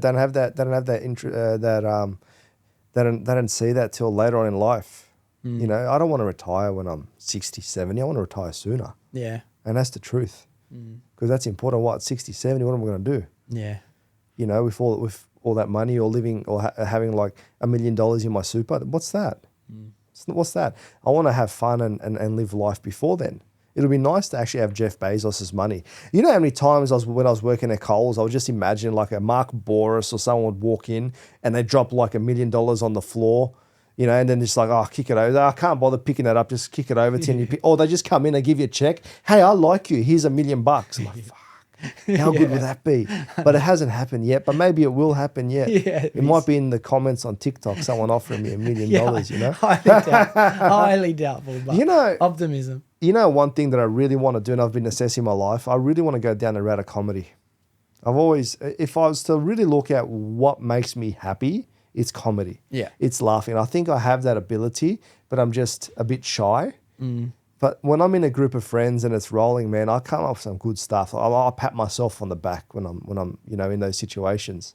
So that's probably the next step for me. Is I want to go down that path and see where that opens up the door for me, you know? Yeah, that's a great path. I've been mentally jotting down that point on myself as well, where it's like I'd love to just at least give it a go. You know, like I follow extensively a lot of successful comedians. I don't know if the lifestyle would suit my internal fulfillment of being away, going on tour. I fucking love it, bro. Hotels, this and that. Oh man, give it to me. But they have to leave their kids behind. I watched this great. I've got no kids, bro. Yeah. Nah, I got you. Do you have kids? I don't know.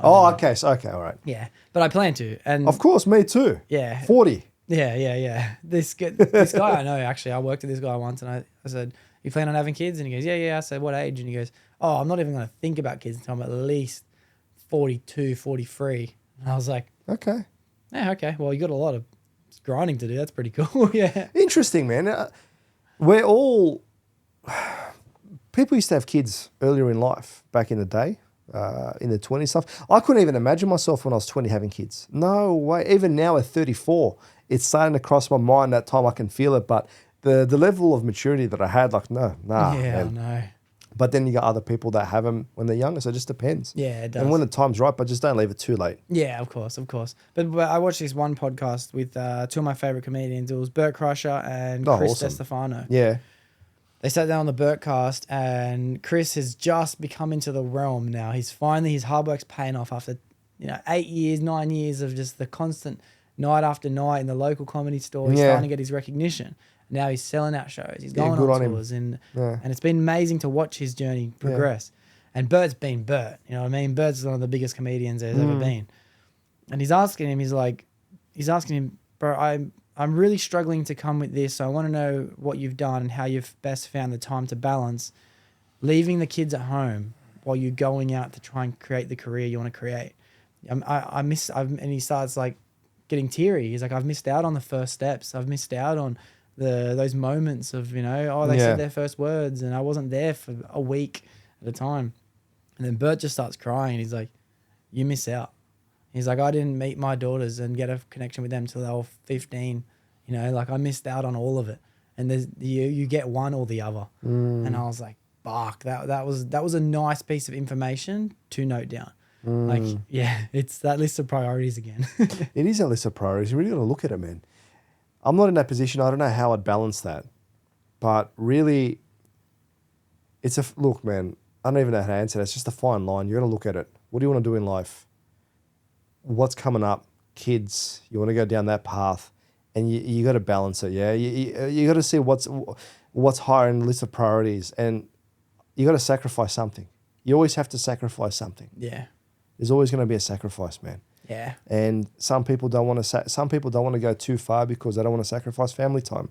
So they just keep the safe job and keep it, in that realm there. But there's other people that say, nah, fuck it, bro. Like I'm going that, and then they have that bigger picture idea, which I understand because I've got that idea of if we can just all be patient together, the fruits will come with the reward. Like they always do, man. Hard work. But it's that journey that you have to not only be able to come to terms with on your own, you have to expect your partner to be okay with that journey, your kids to be okay. Well, you have to find a partner. Yeah, actually, that's the biggest thing is actually finding a partner that can work. That's like probably the biggest thing that us as men will have to like find someone that you'll spend the rest of your life with that will be able to like you both be able to work so well together. Where you what's the word that I'm looking for? I've got to be compatible. I've got to be careful. If my missus watches this, she's going to be fucking attuning like fucking ninja. What did you mean by that? Yeah. Hello, darling. But you got to find, and it takes time. It takes time because I'm not one of those ones that wants to get divorced at any point in my life. That's why I'm taking my time. And I've gone through and whatnot, and I've had one that hurt me, another one that really fucking hurt me, and this and that. Anyways, whatever. But you really got to find a missus or a bloke, or if you're somewhere in the middle with this new, honestly, I'm inclusive, whatever. You find someone they're attracted to who'll make sure you're compatible, really, in good times and bad times, all right? And then from there, if you have that, then with the children, I'm sure you can do something good. But this fucking, if you want, so you want to be a comedian? I'd love to be a comedian. I didn't get this vibe from you. I got a very serious vibe from you. What's going on, bro? I didn't see this. Yeah, I can be serious, but with with openness with my mates. Obviously, Tell me I'm a the joke, dickhead. bro, right now. That's what they all do. You want to be a comedian? Tell me a joke. I'm like, what the fuck? I hear them always say, the comedians, where someone says, "Oh, you're a comedian? Make me laugh." It's like, nah, fuck Go off, bro. fuck yourself. Just, nah, It's as bro. simple as just that. just do a Bert Kreischer, just take your shirt off. Yeah. I never, when I used to look at him doing that, I never used to like, oh, I don't like it. Like, Yeah. we might judge. No, I don't like it. Yeah. You know, I don't like it, but Did you watch the recent Tom Brady roast on Netflix? I was watching snippets. It is Yeah. phenomenal. Yeah. It's one of the greatest pieces of roast ever. They were teetering on the line of a lot of things, which I really enjoyed, Yeah, you know? Yeah. That It was a great. nice way to end this woke culture too. It was a nice way to say, Yeah. fuck cancel culture, you know? You know, but the thing is woke culture, but I love how they get words and then they play them. Woke is the opposite to sleeping, is to be awake. Yeah. You it's and I are self-aware. awakened. Yeah, But now they've taken a thing saying woke. So now it's bad to be woke and you have to be normal. You have to be with everybody else. No, fuck that. That's why I'm looking at these things and how they invert all these symbols and whatnot. But this whole cancel culture and whatnot, man, when it comes to comedy, you can't cancel comedy. You can't. Nah. But I went to the Chappelle show when he came to his performance when he came. Was it like last year? No cameras, nothing, and it was fucking. Yeah. It was on point. That's Yeah. like, this is the comedy that I enjoy. You know, Yeah. you need to go down this path and not like this politically correct or whatever. Like, it's about being a comedian. You have to show your personality, who you are, and there's so many different types, and then you'll be attracting the people that like you, Yeah. and you'll create your own fan base. Yeah. You're not going to be everyone's cup of tea, Yeah. but I can't go up there and talk about things that I'm not interested in. Yeah. I'm going to go up there. I'm going to go talk about sex. I'm going to talk about sex. Well, the things that I find funny, and I've got a joke book at home that I'm building upon, and it's fucking, I don't know, man, but it's pretty funny. So I'll actually share that with you one day. We'll get together, go for a coffee or something. You drink coffee? Yeah, of course. We'll have a coffee. Probably not in Richmond. I don't know if they've got good coffee. We'll go Nah, find I somewhere don't- nice. Yeah, I don't know if that's good. We'll go coffee hang in out. Brisbane. Anyways, I'll share some Yeah. stuff with you and we'll start vibing and see what's there. Yeah. But you build a fan base, same as podcasting. You can't cater for everybody. Yeah. You'll build a fan base. Just be yourself and the right people will come and they will enjoy, and that's where it builds from. Just be authentic in who you are and just go from there. I think we're stopping, not we are, but I think society is stopping a lot of people from being who they truly are, which is a shame, man. Yeah, for sure. Which, don't want to say that's a good thing. It's just people have taken the narrative and driven it as high as the pendulum can swing. So we might have noticed people online who we didn't want to be actively voicing their opinions because they could be toxic commenters. They could be people along that realm. Yeah. But then, like everything, we take that as far as we can, you know? And it's like now everything was getting cold. Everyone's getting offended. Everyone's pendulum swung high. It's coming back down now. Trust me. We're at that point almost at the bottom where you can offend whoever you want to offend. But then that's going, as long as it's in comedy. Yeah. But then as the balls start to go, it's going to be, you can offend whoever you want. And it doesn't matter if you hurt people's feelings or not. You just have to say it. It's okay to say whatever you want. And it's going to go to the extreme. But it's going to come back down again. You know, I love pushing boundaries, bro. That's a big part of my personality, is to push boundaries as far as it can go. And then I pull myself back from there once I've seen where the boundary is. I'm not someone that wants to just sit there and you got two ends of it, like not even having fence line. I can't see where the fences are. I don't want to keep on just walking a straight line. I like deviate. How far can I go this way? How far can I go this way? Like, where is the boundary? And from there, that's how I start to create everything around me. I just need to know where those boundaries are. So sometimes I'm seen as like, oh, shouldn't be doing that, shouldn't be doing this. And I'm like, okay, but I just want to see how far I can go, man. It's a part of who I am. Yeah. I'm not going to stop it. Nah, it's a good trait to have. But one thing I wanted to bring up, because I don't even know how long we'll be speaking for. I don't really care. Like, this is fun. Like, I don't even know. Like, there's no topic. I'm having a good time, bro. I'm not leaving. Yeah. Is your mum going to make a meatloaf? Ma, make some meatloaf. No, hopefully she didn't hear that, because she might. Nah. I was mentioning to you the other day, like, your surname. So back when I was in high school, I was a little bit of a hoodlum. Yeah. Who would have guessed? Yeah. And one of my first tags was Dox. So that's whenever I see your surname like Dox, Dox 1, that brings back all the memories there, you know, Yeah. DOX, DOCKS, you know. Yeah. But those were Well, I'm interesting. glad that you've put it out there, and now I will not be looked at as the reason why any docs are still up and available today. Oh, bro, where'd you tag around that? I kind of grew up St. Mary's when I was younger, so Yeah. there. But then as I kind of got to a bit older, I was Rouse Hill, Glenwood, places like this. But docs isn't written anywhere. Just honestly, it's not written. I did, and I got in trouble for it. So I don't mind mentioning it. I did it when I was younger. Like I said, I was an artist. Children have to find ways to express themselves. Yeah, of course. It's super common for Yeah. for tagging. Yeah. When I used to with my mates back in high school, because our high school at Blakehurst, we boarded onto those canals. Those canals got bombed like there was no tomorrow. And some of the guys that are now motivational speakers that wrote books, you know, like Punchy and whatnot, that was through the era that I was, you know, going to school. So I know all these guys. And the funny thing is, like, you'd say, oh, as a young kid, oh, yeah, I've come up for tag. It's a great one. You start putting it up, and then someone's like, oh, that's already taken. Oh, yeah. Stop it, or you're going to get stabbed. Yeah, What? I know. But you don't see graffiti much anymore. I haven't noticed. I don't think it's it's very big anymore. I'm all eyes. I'm all eyes. I notice every tag that goes up in every street. Is it still? I haven't It's seen it too massive, much. Yeah, it's still massive. It's One still of the massive. bridges that we built, we got fucking tagged the other day. I'm like, I'm going to find these guys. I started going on Reddit, trying to find Instagram, trying to find it. But nah, I was like, whatever. What are you going to do? What are you going to do? You're going to go to them, hey, you know, so just cleaned it off. we have our biggest graffiti artists that we have got in Sydney. Honestly, the biggest group I'd say bombing would be a group called KGB. KGB, they're still around. I remember them from the back in the day. They have merch now, like you can buy Merch? things online. Yeah. I'm going to have a look I at have this tees. KGB. There you go. Shout out to you. Yeah. I don't condone illegal graffiti. I don't, because it's taxpayer money to clean it. People don't like it, especially when people tag on someone's fence. Yeah. That's Or what on their personal property. I on do their agree with. truck, Yeah. on the van. Yeah. Are you fucking I serious? don't agree with personal property, but I'm all ears for public. I don't give a fuck. Fuck it. Just tag it. Just draw on it. We But paid I for like- it in the first place. I like Let's pay legal for it walls. again. Legal walls, and some of the artists that come out, like back in my day, you'd have Thunk, Demote, all these wild stylers. It was crazy. It was awesome. The biggest and most impressive graffiti artist we have in Sydney is this bloke called Gong. Gong.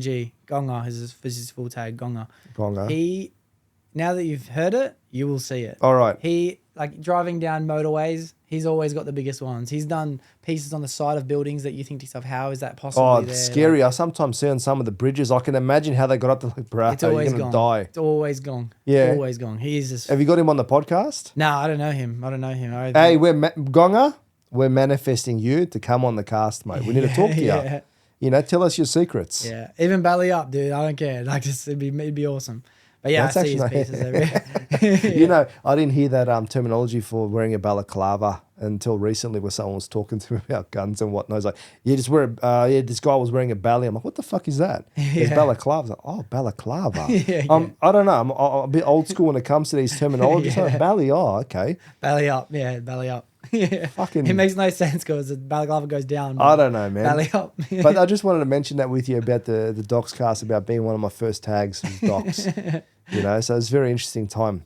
But I Yeah. never felt right doing it when I was younger. I always felt scared, like I'm doing something I shouldn't be doing. Yeah, I loved that feeling though. No, I don't, man. Yeah. I don't. I loved that feeling. Yeah. Oh my god, getting a couple beers, sneaking out, letting the nerves go away, just hitting spots. Like, oh, I loved it. Yeah, all right, no dramas, but everything he did for disclaimer purposes was legal. Yeah, of course. Was legal, course, okay? But yeah, man. Well, that's it. I tell you what, I do want to circle back a little bit to a point you mentioned before, and we did touch on spirituality, and we've had conversation off camera about faith and belief and things like that. But you mentioned dreams and interpretation on dreams. Yeah. It's something that I haven't put any thought process into for a long time. But I have in the past. I actually read a book one time about dream interpretation, and I came to a conclusion that it is all personal interaction. There is no book that you could read to teach you how to decipher your dreams. You have to be able to decipher what you believe you dreamed it for. And it's Correct. almost like journaling in a way where you're just you're using your subconscious to consciously become more subconscious. Does that make sense? It does make sense, and I've got something to say to that. When I was with my mentor who passed away, he was a Native American man. His name was Michael Walks the Wind. All right, Whether he was or wasn't, I don't know, but that's just the story that was there at the time. He's passed away. He passed away from cancer. Anyways, I used to journal extensively, and I would write him letters about dreams that I had. And how did you find this mentor? All right, I'll get to that in a sec. Okay. Yeah, I'll get into that. But I just want to tell you this one thing he told me about dreams, okay? When I told him these dreams that I had, he replied back saying, my good friend, dreams are very introspective, and they're just dependent upon the subconscious and the unconscious of the individual. The dream that a soldier would have that's been to war and the meanings with that would be very different to what an accountant has. Okay? You might have the same dream or similar dreams, but they mean different things. So it depends on the psychology of the individual. That's why it's very important to learn your psychology and how you interpret things and what things mean to you, and then you can start interpreting dreams. So that's why whenever I have a dream, I break it down, I have a look at it, and what does it mean, and then now I'm starting to gauge, and it actually makes a lot of sense. Okay? When I was younger, I used to dream about I couldn't fight, I couldn't run, because that was what was going on in my life at the time. So that's very important. So it's very dependent upon the individuals, unless there's something prophetic happening and people start having the 4 horsemen coming back to earth. Yeah. Now, circling back to Mr. Walks the Wind. So how did I meet him? I was at a family barbecue. No, I wasn't. My mum was going deeply into spirituality at that time, and she met up with some people and some friends. They became friends, and they said to her, oh, there's this man that does this thing called a sweat lodge up at Dural. So it's a Native American sweat lodge where you have blankets and canvas over like a half dome, and you have hot stones in the middle. It's traditional. You can look it up on the internet, and it's good for spirituality and also cleansing as well. As we know, saunas now are amazing. So my mum was invited to this, and she goes to me, oh, son, do you want to come? I said, no. Yeah. What sauna? I thought it was like a legit sauna. We're going to a retreat. Yeah. Rock up there. We drive from Penshurst, South Sydney, southeastern Sydney, out to Dural. It was like a 40-minute, 50-minute drive. That was back in those days. Oh, my God. We're talking about maybe that was 2012. Yep. So that was 12 years ago. Now I'm driving fucking 2 hours. It's nothing. Yeah. Living in the mountains. Thank God it's only a 59-minute drive. I don't mind that. That was how long it took me to get to your place today. Yeah. And we rocked up there, and I could smell like smoke, fire. What the hell's going on? There was these people huddled around a fire, and I didn't realize what the hell was going on, man. This experience. What have I signed up for? And he turns around, looks at me. He's got long hair, this gentleman, and he's like, welcome. My name's Wind. I was like, Daniel, walks with wolves. No, I was like, Daniel, like, what the hell? Anyways, we go there, fire. Everyone's like around. I had no idea what to expect. It's okay, shorts.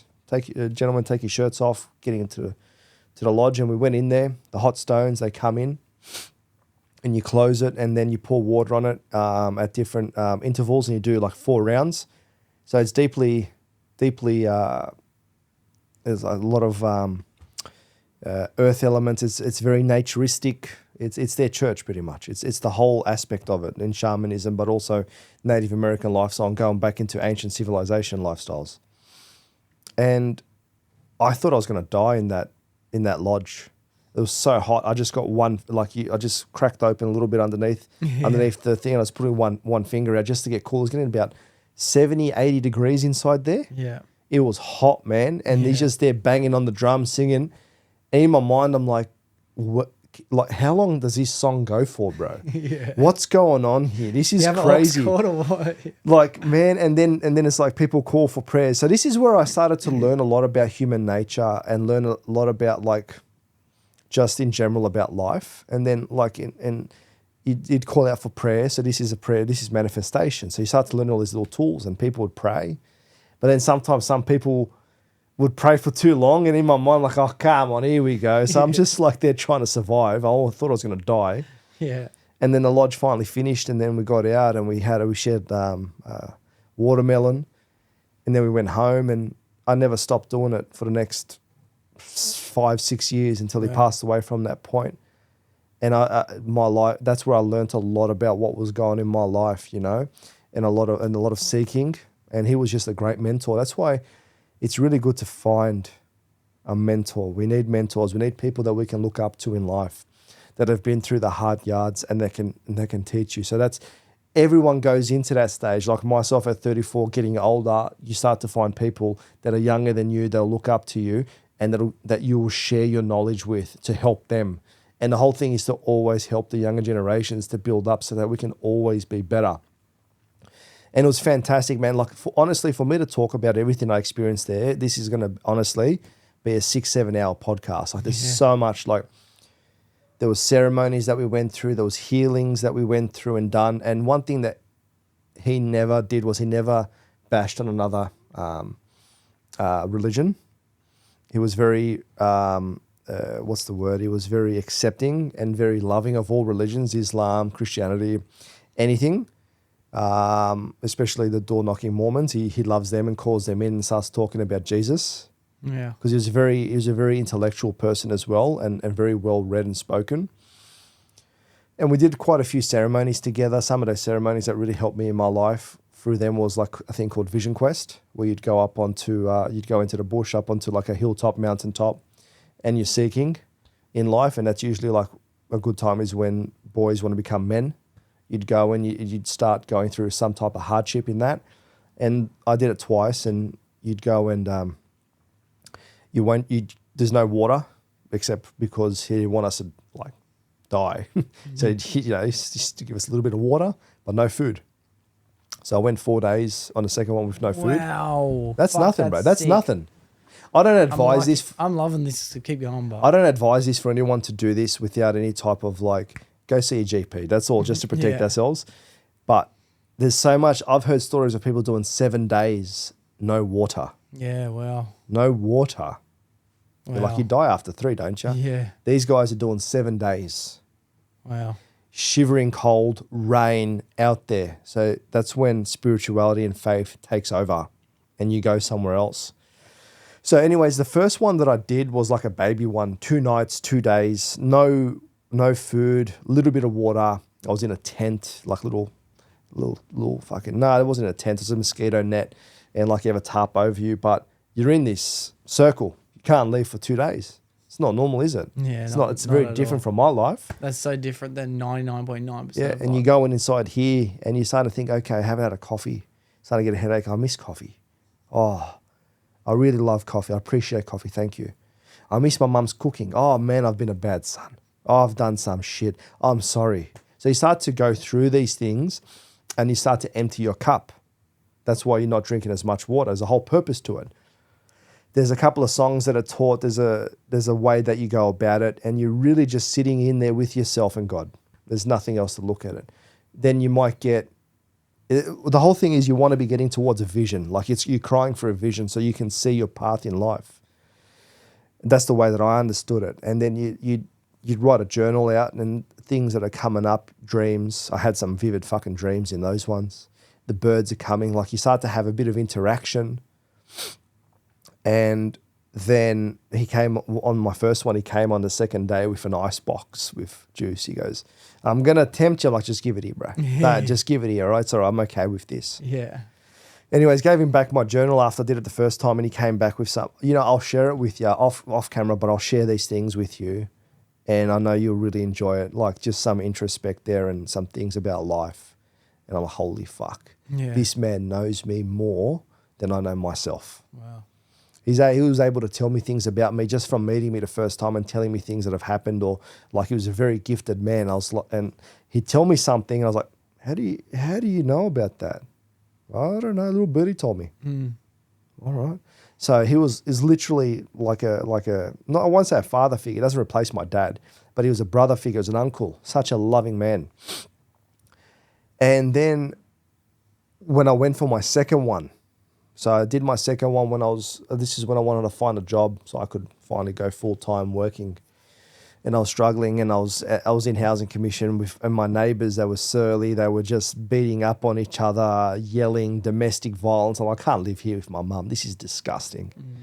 I don't want this lifestyle anymore. It's impacting me greatly. So I want out. I want to move from here. I want some direction in life. So we went again, and I did 4 days, 3 nights. And some wild things happened in that.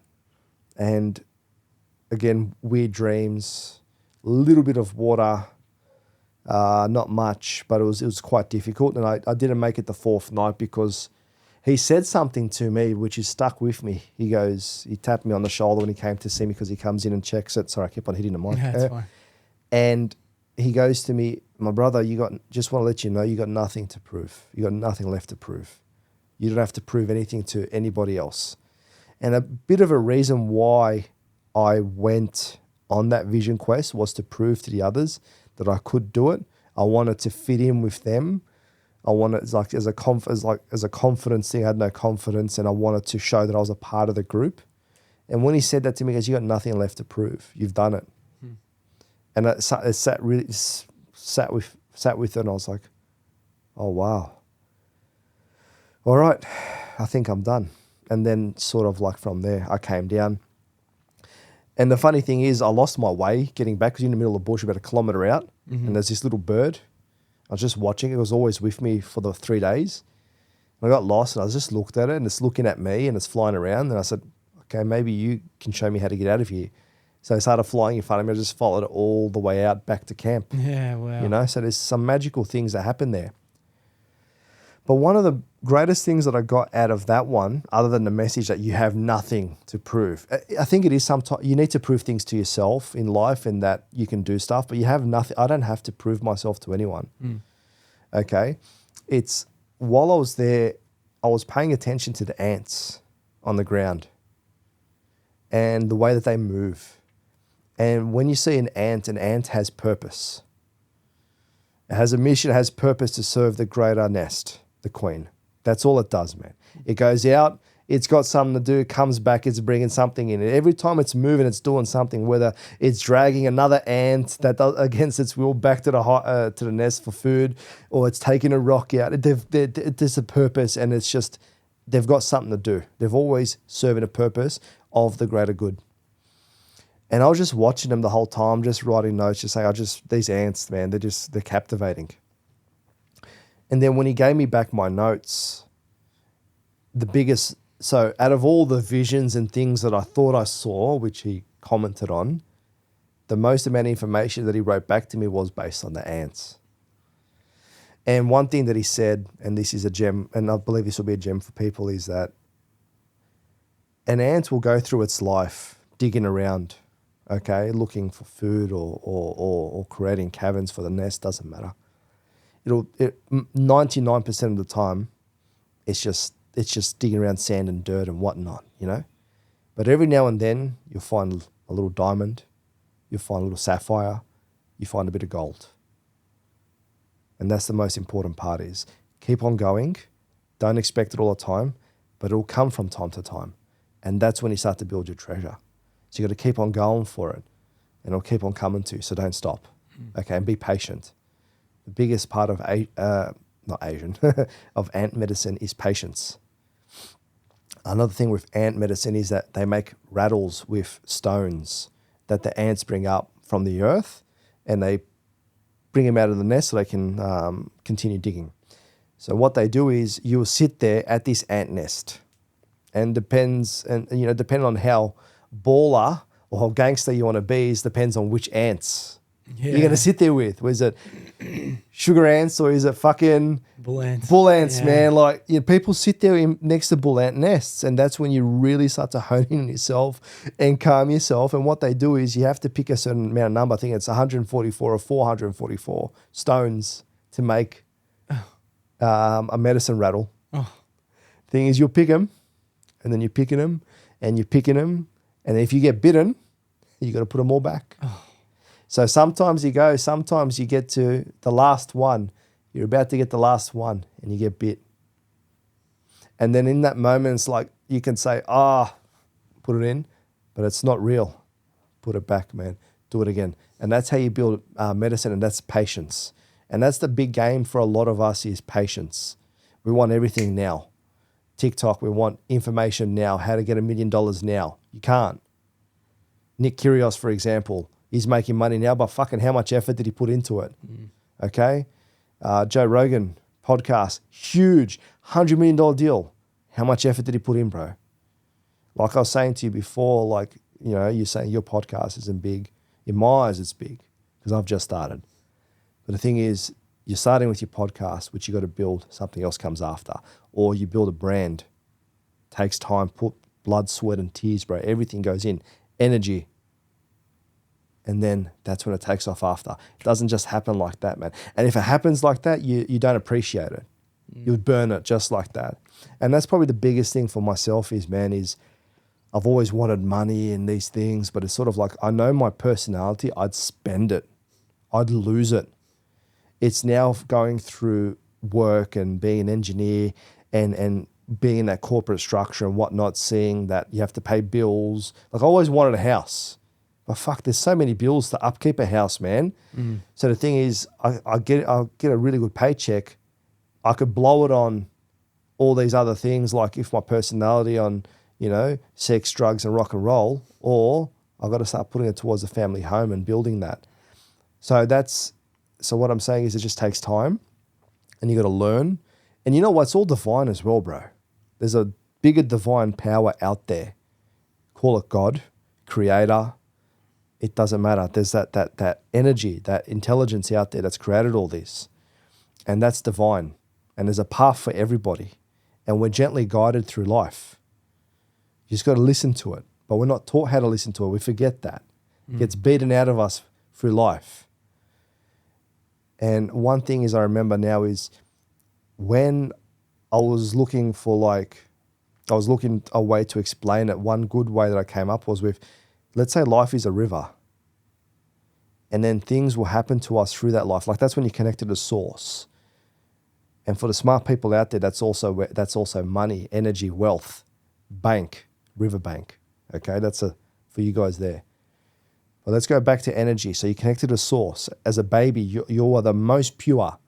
You grow up and you get ideas put into you, stories, traumas, hardships. That's like habits, routines, all that stuff. Stone, stick, you build a dam. It's not trickling through anymore. And that's how you start to lose yourself in life and, you know, ultimately can possibly even die. Like you got no more energy. So what you got to do is, when you get to a certain point, which I'm very proud of, is that you're doing this at 25. I've started doing this slowly, but I'm starting to do it more now at 34. And other people in there, and at whatever age, you don't want to leave it till you're too late because it's a lot of stuff to go through. But at the younger generation, you start looking at each stick. You start looking at each stone. What have you put in there? Why is that there? Start taking it out. Start processing it. And before you know it, the river starts flowing again. You're starting to get connected, man. And I think ultimately, when you look at the path of what we're doing, is you go through life, you're born pure, you get tainted, and then you got to come back to God at some point in your life. And I think a big part of life is coming back to God, man. That's what spirituality is. A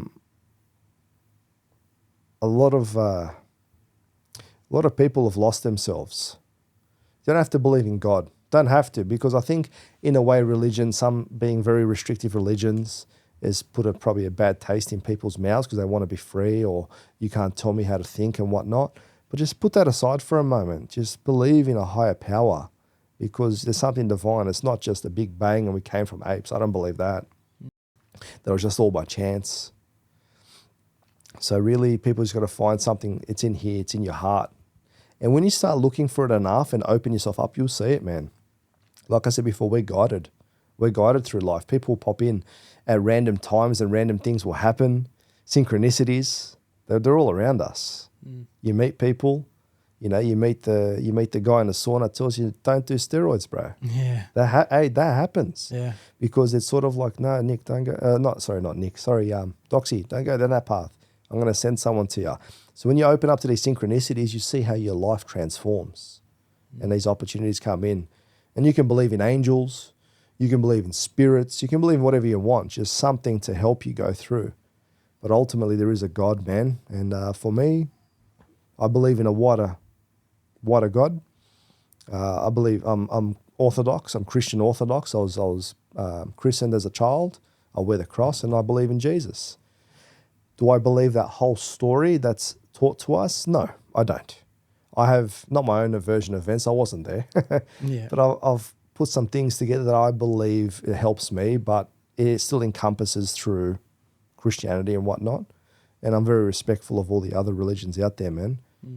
All right, let me try and... That was a great story about the ants for starters, because that was the biggest and most deepest I've ever been in my own seat in the podcast. Oh, really, wow. Yeah, Okay, cool, so I man. really appreciate that.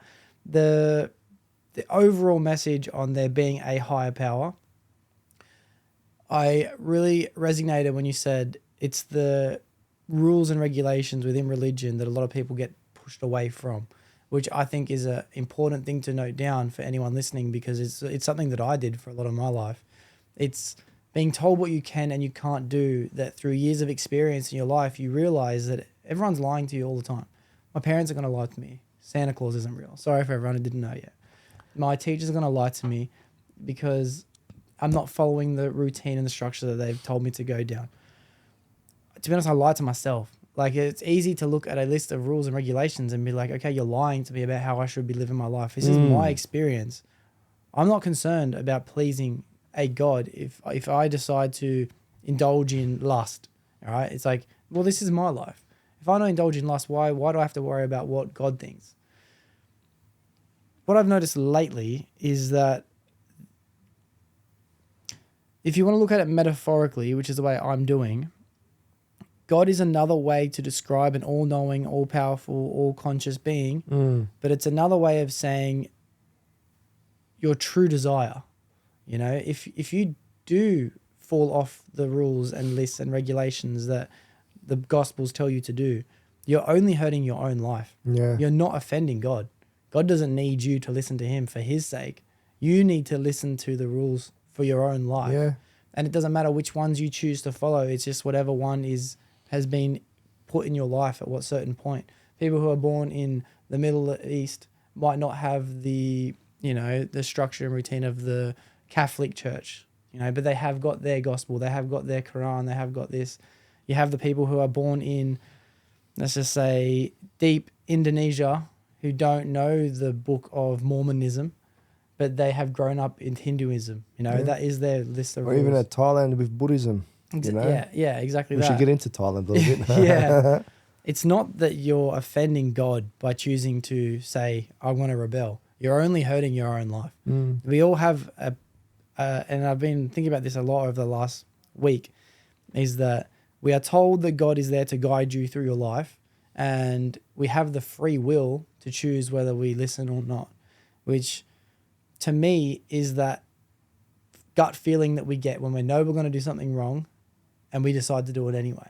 That's God's guidance for your life. It's an internal feeling of... It's an intuition as well. It's an intuition. So you see how it all comes together and how it all works. Yeah. It's all interconnected. I'm finding these relations in between many different books of practice and religion and faith, and I'm noticing that, yes, God is an overall existential thing, but it is also the deepest thing within all of us. The analogy I put together last night was the God and the devil, or the angel and the demon that sits on the shoulders in cartoons and metaphors that whisper into each ear. That is exactly what is happening when you're choosing to listen to each thought you're going to have on each situation. Same as all the paintings and whatnot in all the museums and whatnot during the Renaissance, and that's how they were depicting heaven and hell. Yeah. And also, what did Jesus say? The kingdom of God is within you. Yeah. And you have to believe that it's within you. It's within in here. How many times when we're looking to for answers, we're looking outside of ourselves. It's within. And that's after I did my second vision quest with, I was told that by Wind. He says to me, brother, it's not out there. The vision's not coming from out there. It's coming from within you. Well, I fucking wish you told me that before I went out there. I would have been looking further, because it doesn't work that way. Yeah. We're looking outside for things to come to us. No, you go within yourself, and that's how it evolves and happens, Yeah. So you want to look for answers, you look within. And then and also how you feel within is how you project things outside of yourself. So it's a very interesting, this life and the universe, man, like it's so deep and it's all connected like a web. It's too hard for me to try and articulate my expression and how I'm deciphering what life is. But it is that we are observers of a already existent life, internally processing it and then constantly projecting our own interpretation out to change the life that was already there in the first place. Like, how does that make sense at all? Like, it can't possibly make sense. We are actually projecting our own lives. We are changing circumstances. We are manifesting. We are believing and finding proof in whatever we choose to believe and find proof in. Like, at the same time, it's there anyway, and at the same time we are the ones who are creating it. You know what I mean? And it's a constant balance between internal reflection and external absorption that somehow has to find a middle ground to be present enough to know that I'm going to continue to walk down life, whatever life has ahead of me, but I'm also the one painting the picture of what the road is going to be. Yeah. I get you in everything you're saying there. And also one thing I'm just thinking of now is just imagine that we've been pulled out of how we're meant to live life into this here. And that's why it takes us so long to get back and and we have to find spirituality. We have to find God again, because look at the way that we're living. If you're in nature and you're living out in the bush, you're there. You see how it is all the time. You see that circle of life. See the birds, you see the animals, and you see the way that they live life. That they are connected. They are there. That's why I really appreciate shamanism and also look into animals, which isn't really taught by the churches. And sometimes you find these holy people that will tell you, oh, we can talk to hawks and birds and we get messages from them. They somehow disappear. The thing is, you look at them and that's it there. That's creation in its finest. That is alchemy. That is life. That is full circle.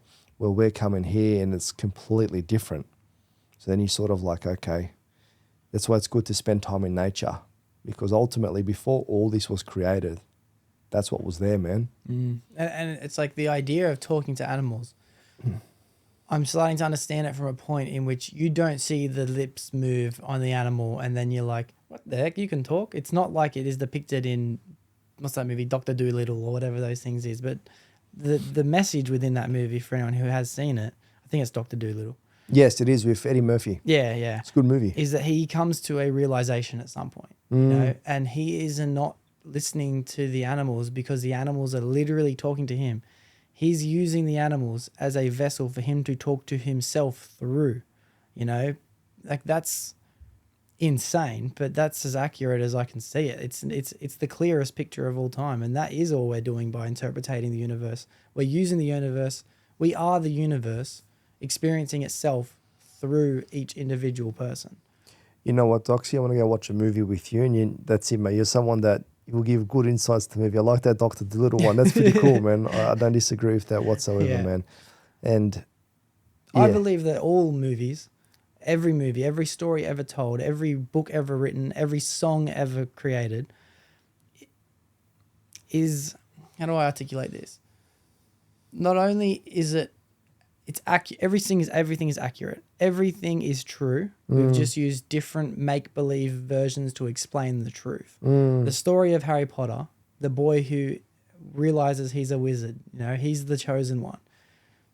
That's every person's individual story to go through and realize that they have got the power to perform magic. You know, I believe that the story is, pick any other random movie, Pirates of the Caribbean. It's a story of Jack Sparrow on his quest with the rest of the crew and the pirates and the enemies and stuff, witnessing and watching him journey to find his ultimate goal in which he's on his quest for. But the truth is, there is no actual goal. He's just on his journey. You know, you have the book, you have Jesus Christ, who is the ultimate version of Christ, which is why it says, be like Christ. That is actually a representation of every individual person at all points in their life trying to aim towards, which is why anyone can flick through the book of the Bible, the library of the Bible, and be able to relate that to their current situation in which they're in. Because everything that is out there already is just what's happening inside of us. internally. We just have to be able to decipher it, which is amazing. We shouldn't have been given the ability at birth to know everything. No. Because then you are God. But yet, when you're born, you do know everything. Yeah. And it sort of slips away because you come from another place, mate. It's a portal. Women are portals. They give birth to beings from another world. And then you have these things. It's not a brain, it's a mind and a soul and all this stuff. It's crazy. You touched on a couple of things, which were telepathy as well, which I wanted to get into, but excuse me. I think that vape's affecting me, Brad. No, I'm just joking with you, man. Definitely not. I'm taking it all. No. Do you think that Christ really died on the cross? Yeah, I believe. I'm happy to believe in what the historical texts have said. I believe that he did die on a cross. Yeah. Because no, that's fair enough. That's right. The only reason is because then, when I was going through my own research and just books and whatnot, I completely forgot what the academic's name is. It'll come to me. He believed that he actually was taken down, was still alive, and then transported, and he with Mary Magdalene, and they went somewhere else, and they had a daughter called Sarah, okay, I believe, and that through this man's quest in his own journey, in his own research, he found that he believes that there's a possibility that the story of King Arthur came, like that was Jesus that became King Arthur. I've got to find it because as you were saying that just popped into my mind. Elis. His name is something Elis. Fuck. I've got to. You know what? This is going to be good for you, bro. Forgive me for using my phone. No, of course. But I swear to God, I'll just delete it and pretend like you thought of it. No. Let it run real, bro. Let it run real. What's this bloody meta thing that I'm searching for? Elis. I think it might be James Elis. If I can't, fucking, Ralph Elis. Ralph Elis. To anyone out there that wants to find out more, yeah, Ralph Elis. He's what is he? Fucking, he's whatever. He works archaeologist.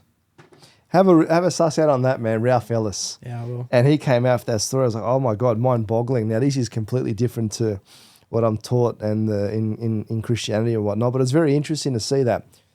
And then that still comes into the whole aspect of stories and quests within yourself and how it all is a mirror as well. You mentioned something about Egyptologists, so you want to meet one. Have you been to the hieroglyphs at Gosford? No, I've been to the.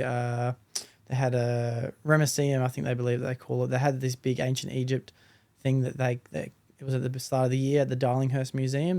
They flew in all these artifacts and sculptures. Oh yeah, I remember that. How was it good? Oh, fucking, it was unbelievable. I went through a big period in the beginning half of the year. At the end of every single episode, I do about a 15 to 20 minute segment on ancient Egypt.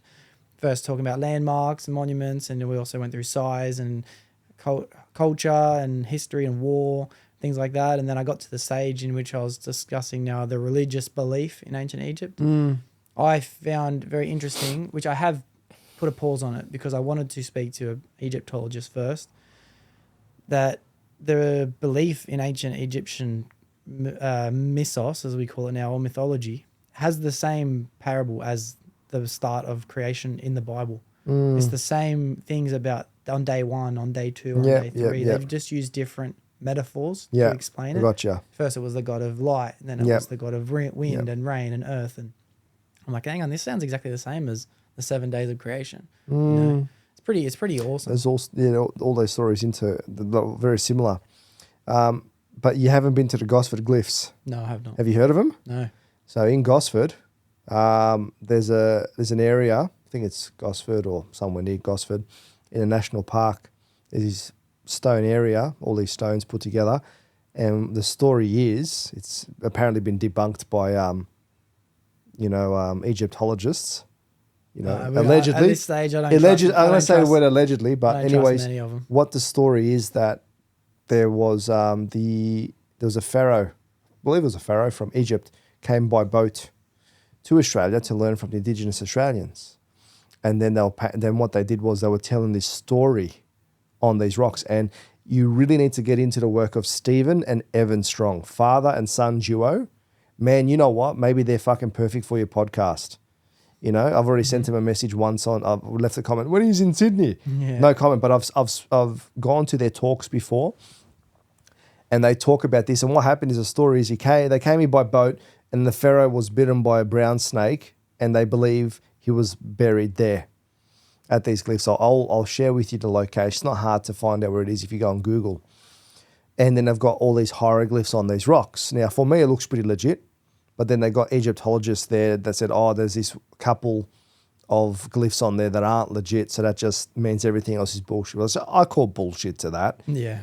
But anyways, it's quite interesting. And then when you go further into Stephen Evan Strong's work, there's some other areas where there's like these big slats of stone wedged in between each other that don't belong to the geology of that area. So you're like, well, how the hell did that happen? So then you start going into Indigenous Australians, and what they talk about is that Indigenous Australians were the first people of the world. And they go into some weird stuff as well. I like it. So I think you'll enjoy that because I think it'll increase the amount, increase the capacity there. Mm-hmm. And you start to see other stuff there. But yeah, it's pretty crazy, man, especially what they talk about is like moving stuff with sound, like the didgeridoo. They're moving these, 100-ton rocks. Well, that's a theory for how they believe they built the pyramids in the first place. Yeah, no, they got guys just fucking hauling stone. Yeah.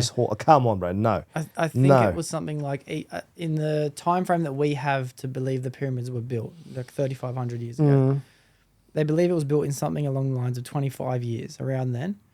Based on the amount of stones they are, some stones weigh up to 80 tons, which is 3 times bigger than a full-size shipping container packed to the fucking gills. They traveled them for hundreds and hundreds of miles, if not thousands of miles at certain points. I think it was like the distance they were traveling each stone was the distance further from Sydney to Brisbane. They would have had to cut, move and place each stone without a single second of separation every 7 to 11 seconds for 25 years in order for that to have been how they built the pyramid. Or just ancient technology, man. Yeah, but it's way more likely to have used something along the lines of sound or electricity or spaceships or aliens. I don't know, bro. I'm just throwing things out there. Yeah. So that's very similar. Like you look at some of these old ancient churches as well, like in France and Germany and whatnot, and it's like, are they like, did we build them or are they just remnants from an ancient civilization? I don't know. I like to delve into this stuff. And then they talk, how far do you go down the rabbit hole? Then you talk about, are we starseeds? People talk about starseeds. Oh, I'm a starseed. Have you ever heard that term before? Never. People say, oh, I'm a starseed. I'm from the stars. Like, they're like embodied, like they're souls from the stars there. So I think everyone's a fucking starseed. All of us, like we have, I don't believe that we by chance just came, that we just evolved from apes.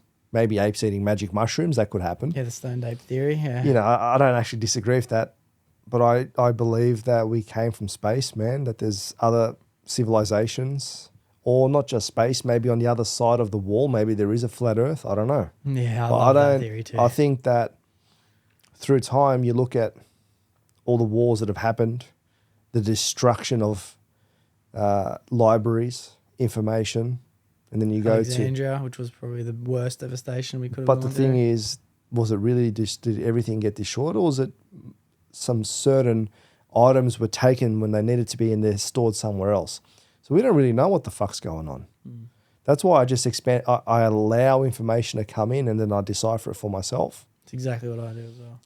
And I can see by that tattoo on your neck, Yes, I agree. Yes. But do you find that, and I have this trait, is that no information that comes your way discards any other information. You apply it to the information you already know and you make sense of that also. Like I don't hear information and go, oh, well, that removes the idea of this being real. No. I take this and I go, oh, I can see how they work in commonality. I can see how science and religion explain the same story. You put it together, you build upon it, or it helps to shape the previous idea. Sometimes you might have an incorrect view. You might, which is okay. So you see something, it's like, fuck, that makes a bit more sense than that. All right, so then I'll explore this one more. But I don't think that you get one that says, oh, I can't believe this way because of this. No, hold on a second. You got to find these commonalities between. I think it all still works together, but basically you take information, you just keep on building that arsenal, you know, you just keep on building on it, and it shapes and literally shapes who you are and the way you think and your personality. I don't think, I get what you're saying. Yeah. I feel like the idea of taking on information and removing your previous, or vice versa, not choosing to believe in anything because you have your beliefs, it's a dangerous way to live your life. And I think that that's why we have so much wars. I think that's why we have so much more hatred and negativity, because people aren't able to find the relation between the deep, darkest desires that are inside of all of us. And they're just looking at the, you know, it's easy. You can use race as an example. You know, that's a big overall example of where people aren't putting their differences aside, and they're not figuring out that we're all still bleeding the same color at the end of the day. But people who are, and I hate having to say this, but I do believe it, that people who are so strong and fixated on their religion, who use other people's beliefs as wrong, not just I don't resonate with it, but they are wrong, creates so much more tension, and it pushes so much more people away from the idea of religion in the first place. Yeah. You just got to understand it's that person's perception, which is okay. They're allowed to have that. You shouldn't say you're wrong for believing that. So, well, how about you ask them, well, why do you believe this way? Just ask a simple question. Well, why do you think that way? Tell me. And then we can look at it and see from there. And what you'll find is at the end of the day, everyone's very similar in their thoughts, but it just comes out in a different way. That's why I don't like to say, oh, you're wrong in thinking that way. It's fair enough. You got to be, people just, through what they've experienced in life and how their brain processes information and what stories they've told themselves, they'll come up with that, but don't say they're wrong. You know, how many times I've had people, you know, Mormons and Jehovah's Witnesses and stuff, and no offense to Mormons or Jehovah's, I'm being honest, like no offense, but knocking on my door trying to tell me about Christ. Like, fair enough, but I'm Orthodox Christian. Is your way better than mine? But then again, who's right? Yeah. I'm not going to sit there defending my religion. Like they're right by going around and sharing their experience and what they believe the truth is. Like they are right. They're living to their true purpose in doing so. I believe that when you go in there trying to tell someone else is wrong, I don't agree with that. Yeah. I'm not going to sit there defending my religion as the only one that's correct. I'm not doing that. I'm not going to do that. I don't know if it is. I just know that's what I've been christened into, and God wanted me to go on that path, and that's where I am. When I was younger, with a lot of the Muslim friends that I had, they used to always tell me how Islam was the only way.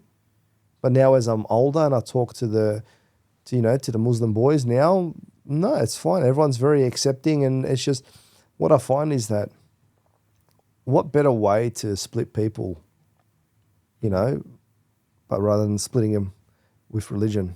Yeah. You can't, you got to fight each other. Yeah. Well, look at the Serbs and the Turks and for 500 years or whatever they were fighting. And now you got Serbs and Bosnians, the same people, but one's Orthodox, one's Muslim, and they hate each other. You look at Serbians and Croatians, and I'll go down this path because I'm Serbian, Macedonian, I don't care. But you look at what we're the same people, and we're going to fight for what? You can use any war in the past at all. You could use the devastation between India and Pakistan. Exactly. You can use what's happening now with the Israelis and the Palestinians. You can use, you can't use really the Russian fucking... Same people. That's we're all the same people. Different. Like, I understand that, but the same people. And in all those, quite a few of those examples, like there's one commonality which I won't go into. We'll talk about after, and hopefully people understand. But there's one common aspect in that, or one superpower that comes into play there. Yeah. You know, the one that's tattooed on your neck there. That's on their dollar bill. Yeah. But we're all the same fucking people, mate. And just imagine what it would be like if everyone was together. Muslims, Christians, you know, Catholic, Christian, same, Buddhists, everyone stood together saying, we believe in one united God. We believe in a God. We're all the same people. We're going to love each other. We're not going to go down this path anymore and do this anymore. You start to see how all that around starts to fall apart. But they won't let that happen. So that's why everyone's split and there's infighting everywhere. Yeah, it's for control. The biggest thing is to take away the family, to destroy the family, you know. And when you have a united family, it's very hard to break apart. The mafia, for example, the Italians, it's a family, man. How long did it take them to infiltrate that? the thing is, you need to have a strong unity. Religion does bring does give this as well. Like with our Muslim friends, how tight knit their family and community is. Look how tight that is. They're all there working for each other, helping each other out. You know, maybe I don't know how much now, but I know back in the past they were. Look at the destruction that's going on there. They want to break it all apart. Same as now in culture. I don't know how it is for you. You're Australian. I'm Australian, but probably what? I'm white as fuck. Yeah. White as fuck, probably English background. Yeah. But is there much family orientation there? Like, get the fuck out of home at 18. Yeah. With the wogs, mate, it's like, what do you want to leave for? Like, we're a unit and we stay strong together. So I think it's at the end of the day, it's like you just need to have a very strong family network, man. And you need to, Yeah. you know. And then that's the overall take that I'm going to try and take from all of this is that if you're going to look around and see the devastation and the chaos that can come from, you know, disagreements, you can't fix the world. Jordan Peterson has this quote in his book, which I always do refer back to a lot of Jordan Peterson's beliefs in that if you want to fix the world, start by cleaning your room. Fuck yeah, I'm man. going to fix this camera real quick. Well, before the cameras died, like they always seem to do every few episodes, That's all right. I was saying that Jordan Peterson says that if you want to fix the world, start by cleaning your room. Yeah. You know, and that is the best way to fix the world in general because you'll change your own perspective. So for everything that I'm noticing that we've been talking about with what is wrong with, you know, arguments and tension and not letting go of differences and find that commonality, we just have to be able to apply that logically in our own personal life. You know, as long as we can do that within ourselves, then we can do that within our spouses, we can do that within our children, and that is how we can create strong unity with families. Yes, I agree with you 100% on that. One thing is, so for this last week, I've had a couple of issues at a certain part of my life. I don't want to discuss it too much, but there's something going on somewhere where, you know, you earn a crust. And I started realizing some things in myself. Said, all right, you know what I'm going to do to like really start thinking clearly? Clean the whole fucking house. So yesterday, get up in the morning, vacuum. We got a small little vacuum. It's like, no, it's not going to cut it. Get out the big Bertha, you know, and just everything, dust everywhere, blinds started going, and I was able to start processing information better in my head. I think that you put that into every aspect of your life, you know. Yeah. It's like that's why I like going to Nick's studio. He cleans it. I'm making it. He cleans it. Yeah. But you're right about that. You got to start with your room. Start making your. There's what was it? Admiral Bird, not Admiral Bird. That's another story. There's another. The Navy SEAL. The Navy SEAL completely is he goes, you know, clean your bed. Or not clean your bed, make your bed. Start every day by making your bed. So at least even if you achieve nothing for that day, when you come home, you come to a nicely made bed. Yeah. You know, how many mornings I don't make my bed? I don't. I just leave it, and it's just fucking sometimes revolting getting in there, and the blanket's that far underneath the duvet, like trying to. But when it's nicely made, or when my mum, when she's happy with me, you know, it's like, fresh sheets, but it makes a difference. So really, you should be making your bed every morning, cleaning your room, cleaning the space you are. Don't your car is like not your car, personally your car, but your vehicle as well. Yeah. If it's dirty and stuff, it just shows how you process information and how you live your life. Like my ute is fucking atrocious, man. Like I'm like serious. Yeah. And it's you just got to clean it and just look after it. Yeah. And that's just a reflection of you as well and your internal life is, you know. Yeah, I was saying I try and live by those tendencies. I make my bed every morning. One thing that I find that's been super beneficial in my life is I iron my shirt every day. It sucks. I've done it for 10 years. Yeah, right. But fuck, it's such a good little accomplishment. That's the reason why I do it. You know what I mean? Like it's like, I just hate doing it. I hate the fact that I'm going to do it. I hate it while it's I hate it while it's done. But then like I know, I did it. You know what I mean? It's that little thing, just like making your bed or having a clean room. It presents yourself better as well. Fuck, I don't iron my stuff, man. Like it's a bad habit. And it's sort of like at some stage, I go up and down, look like a hobo sometimes, you know, it's like, for fuck's sake. Start dressing better, start looking better. Like I haven't been this dressed up in a long time. You got my Mike Tyson shirt here. I got this really expensive jumper. I don't even know where the hell. Jumper too. I don't even know where the hell. We've had this for like 20 years at home, you know. But it's good. It's good when you start taking care of yourself as well. And again, it comes back to the whole aspect of what we're talking about, which is you, yourself, your outer world, your inner world, how it all goes around, you know. And it's look good, feel good, look better, or it's feel good, look good, feel better. I got some tailor-made shirts and pants while I was in Thailand as well. Yeah, You know, yeah. the guys like, So.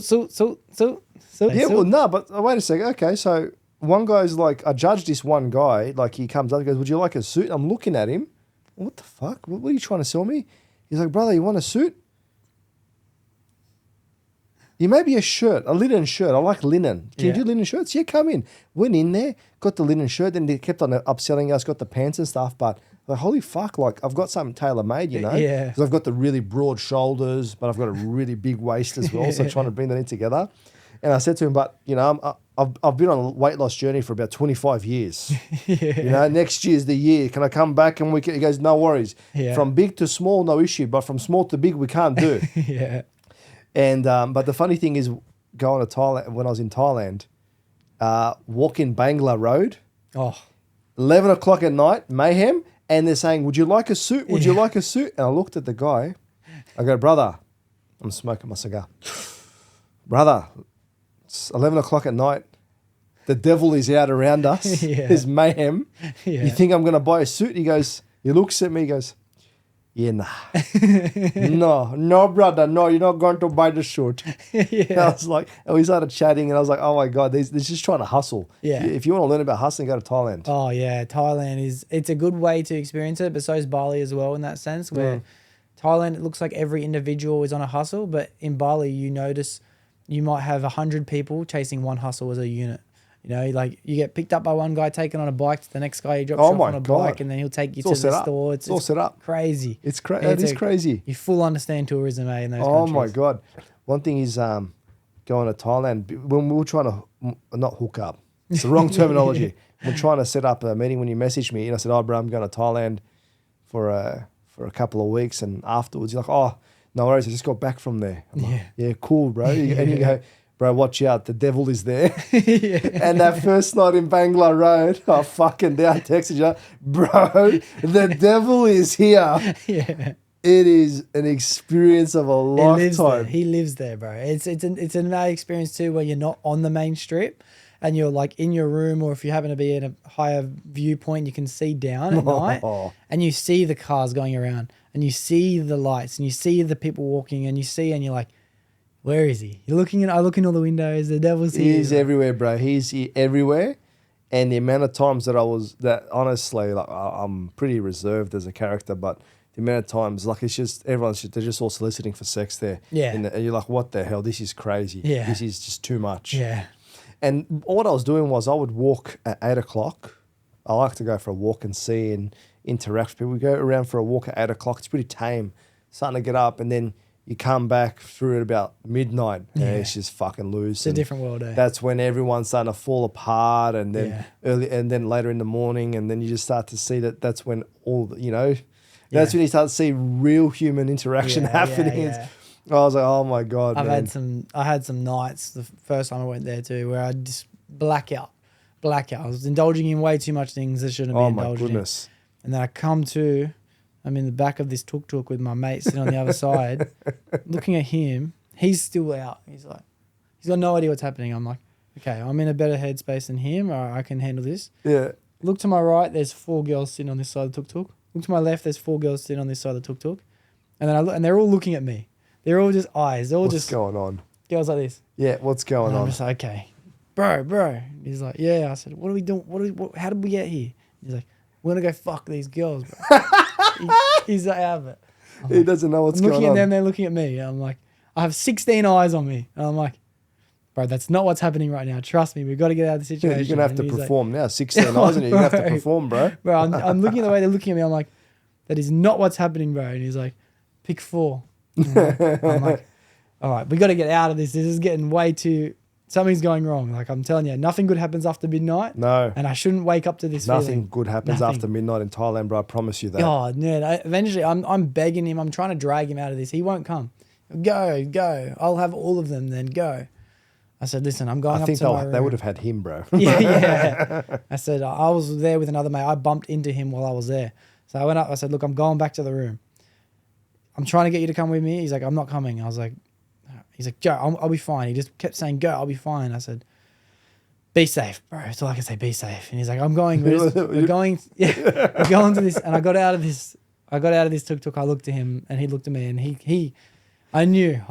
Anyway. Save yourself. It's He texted me the next day. He's like, yeah, they robbed me. It was not a good situation, man. They robbed me. They took my shit. Oh, no. Yeah. Look, I'm going to ask you, were the lady boys or what was going on, bro? I wasn't at that level of consciousness to know if they were or not. I just knew that we should not have been in the back of this. Because that's one night I noticed that I don't know where the hell I was. It was some part of somewhere around in near the hotel there. And the level of sophistication that these ladyboys had. Yeah.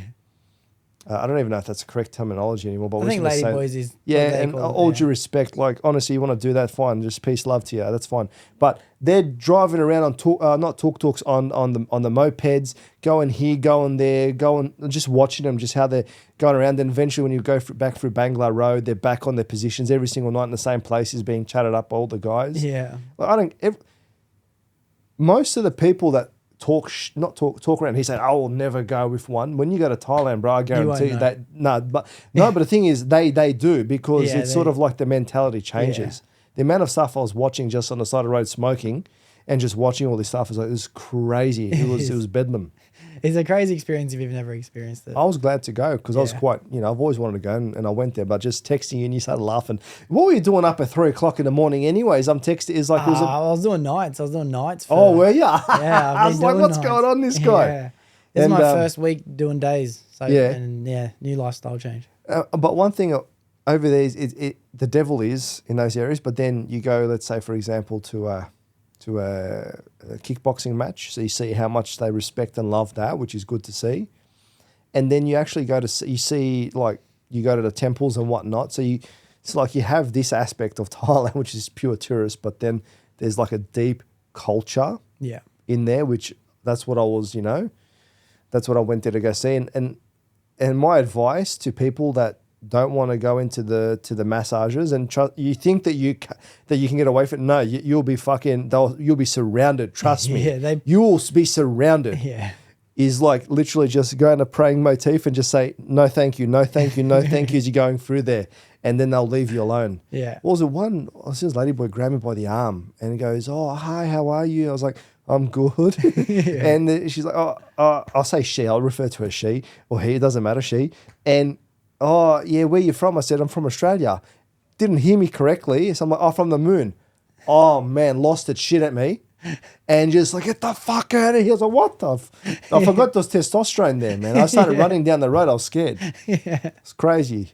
Yeah. But it was a good experience. But I think that's when we that's when we started talking. Yeah, that's when we first started talking. We started to, started to make a bit of a friendship there, with the devil. But coming back to that, it's like a deeply spiritual country that's like in these tourist areas have just lost itself. Yeah. It's lost itself. Well, I kind of find that because they are so spiritual, when you go more rural and you do start to talk to people who are doing jobs in trying to, create tourism and they're offering the tours and they're trying to build a life without temptation. Well, speaking to those people, you realize, there is so much peace, there's so much love, there's so much unity, there is so much faith. Yeah. And we know what the gospel says. The closer you get to God, the closer the devil gets to you. Of course, man. And it makes sense. Like I see the Taoism in places like that. I see the yin and the yang. I see it. It makes perfect sense. I agree with that 100%, man. It's so true. Yeah. That's a good way. You're so fucking wise. Nah, I'm not wise. How'd you get to this point? I'm not wise. Trust me. I'm constantly just figuring it out. I have no idea what the answer is. I'm looking for it, but I don't think we ever find what the answer is, bro. I don't think you ever do. You keep on getting closer to it. But then you get further away. It's so accurate though. But then it's just like, it's deeply philosophical. I'm not really good on the philosophy because my brain doesn't work that way and I can't communicate and make sense of it. But I don't think you have to have it figured out. I don't think there is just one answer. There's probably a couple of universal truths that people need to understand. And you can find them in the Bible. You can find them in the Quran. You can find them in pretty much any spiritual text. It's just literally, it comes down to like love. I'm just paraphrasing. This could be more, but love's a big one. Humility, all right? Integrity, There's all these good attributes. Like, it just comes down to living a life through that, and ultimately understanding that there is a higher power above us and something, bigger. And I think religion's made sense of it to a point, but then other people that don't like to conform sort of like they go against it. But you can't. There's only so much you can go down by other people's. You have to learn from your own experience, which is why the Gospels are such great texts to push people in that belief and the idea. But you still have to do it yourself. You still have to decipher it yourself. Yeah. I like to think of God as a parent. That's why you got to love and respect your parents as well. So just how parts of them are within you, same as just this Creator's within us. And it just makes life a little bit easier to understand there's a higher power that will help you, and it's the truth. But you gotta. Life's not meant to be easy either, man. No, it's not meant to be easy. If it was easy, it sucks that it's not. But it's also the best part of it. There is no high without a low. Everything goes in waves. In order to go up, you have to go back down again. Yeah, it's frequency, man. It is waves. You're correct, and you can see science in a lot of stuff as well. But ultimately, if you want to get closer to God, my advice is fucking go out in nature for a little bit and go experience life in its very simplistic form without all these things, and stay away from Bangla Road in Thailand. Yeah, well, it was actually one of the questions I was going to ask you to kind of get towards the end of the episode, and that's you're a lot more spiritual than I to be honest, than I thought you might have been. Okay. It's been very eye-opening to me, and a lot of things you've said I'm definitely taking in as information. I actually can't wait to go back, edit it, watch it again, and go, yep. I'll give you more, bro. Don't worry. I'll give you more stuff. So I appreciate that. But for anyone who's just open to the idea of exploring spirituality, whether it be to try and find God or whether it be to internally, progress, where do people start, in your opinion? Subscribing to the Stojcevski podcast. No, yes, but no. That's very good. And Patreon. And fuck yeah, I started Patreon, start making some money. And OnlyFans.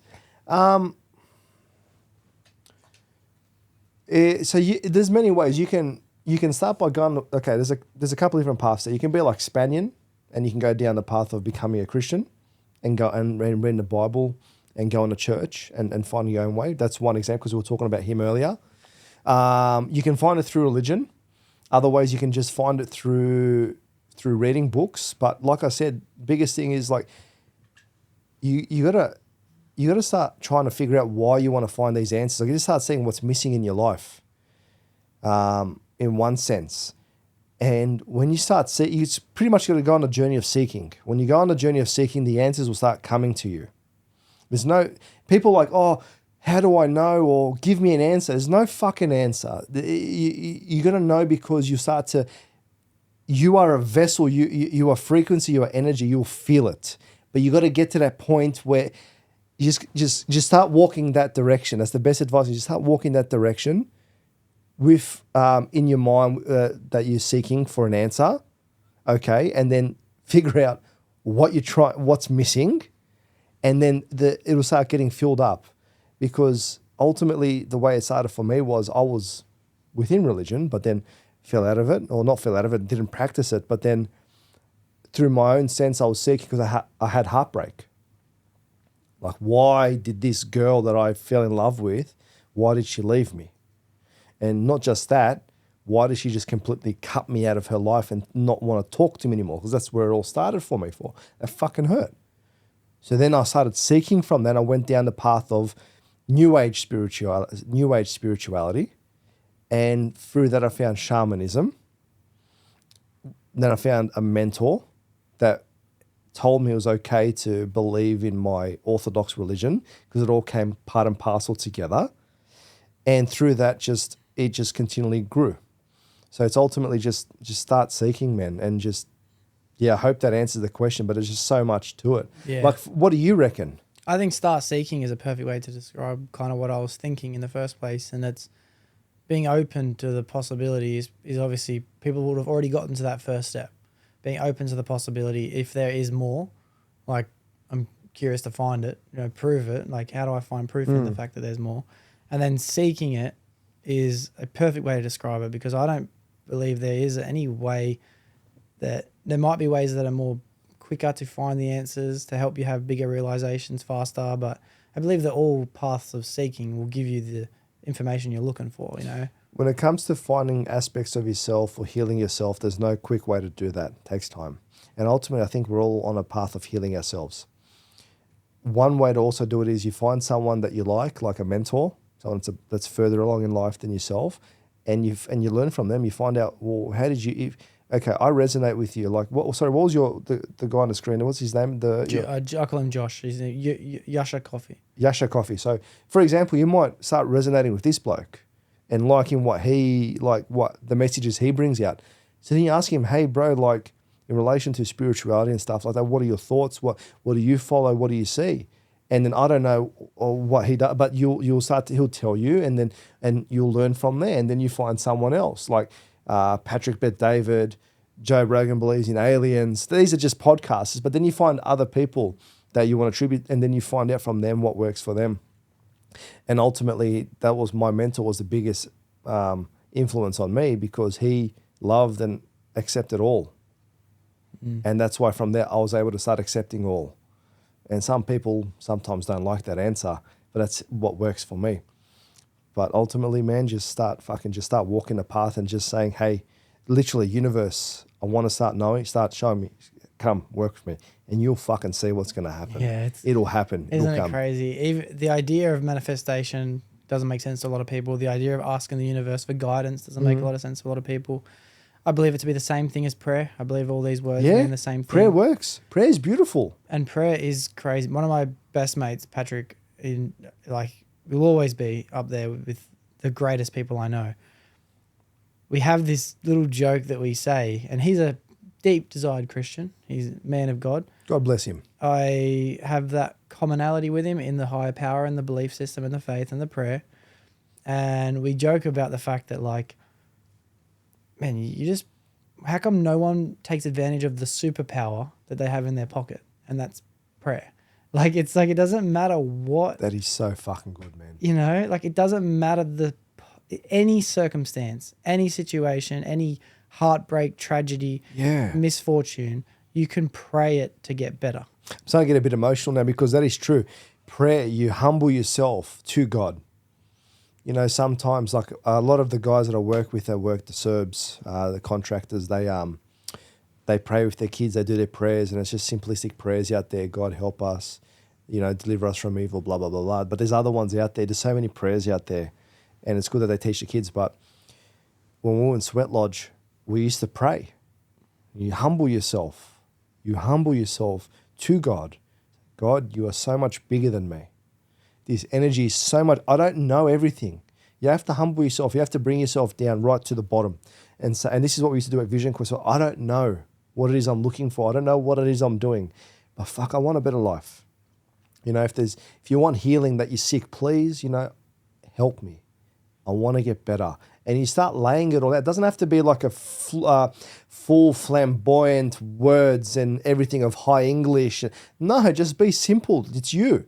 Go out into nature, even in yourself, like go into the park or even at home at your bed. Just lay it all out. Just say everything. Just speak it. Speak it. Get it out and say what it is that you're looking for, what you want and what you need help with. And just say, I'm giving this to you because you know so much more than me. I don't know. Please help me. I trust.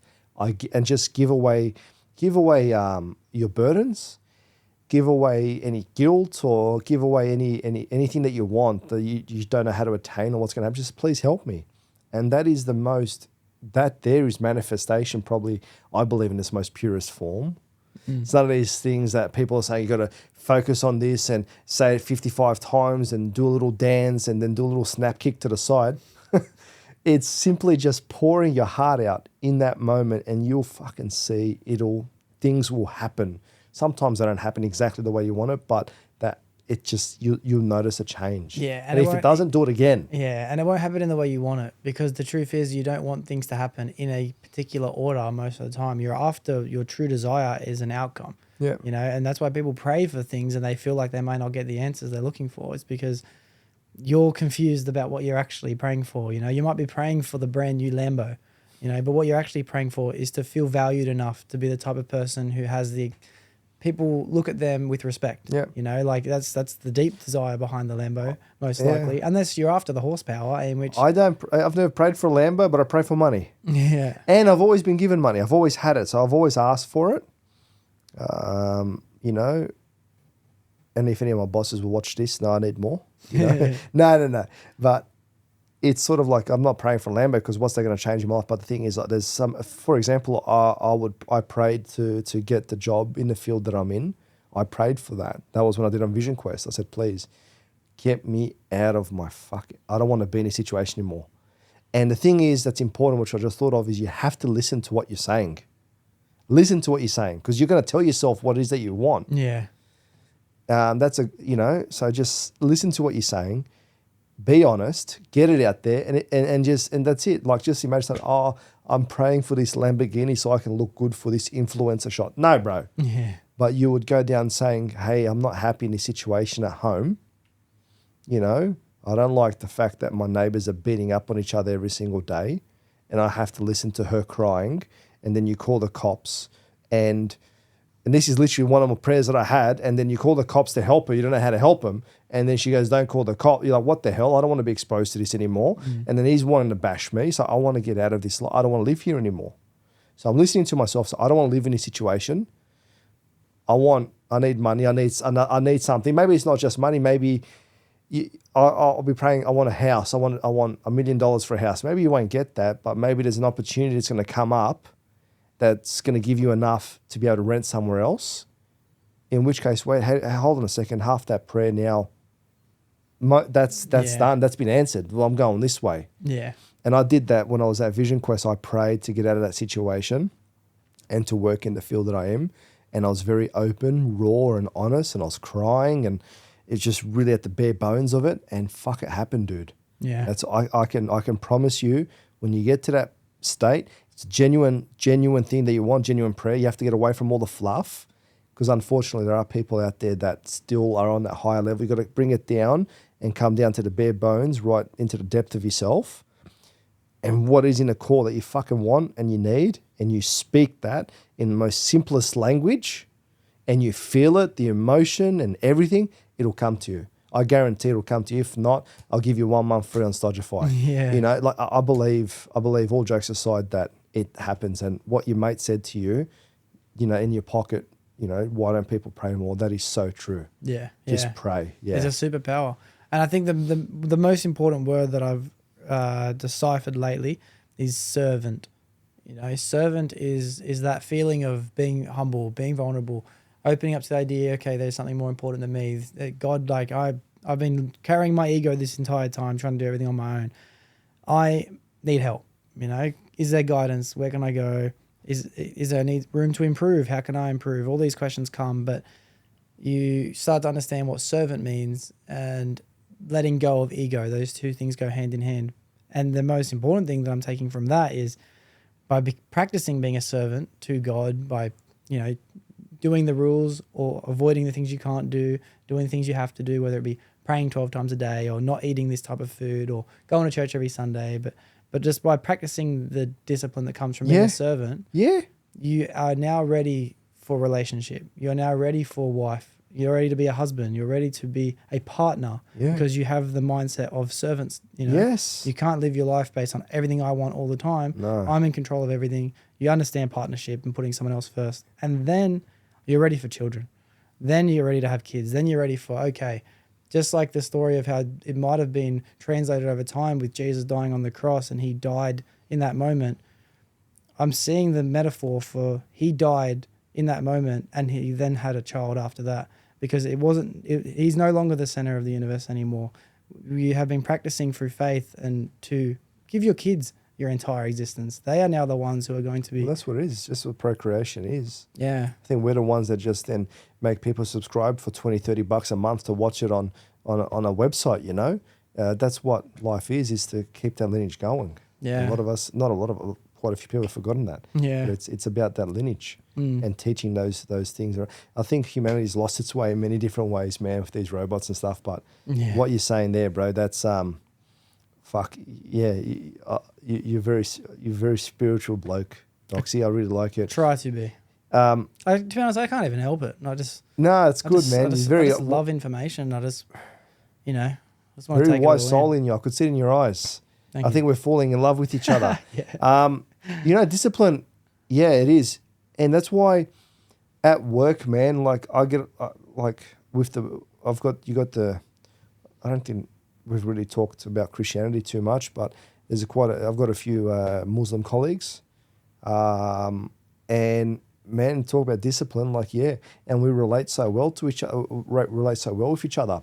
And the thing is, culturally, we're meant to be battling with each other, but wait a second, where's this come from? But I listen to some of the boys on the job site, and they're talking about their faith and what they go through and what they believe. And I don't see no difference from what I believe. Bro. Yeah.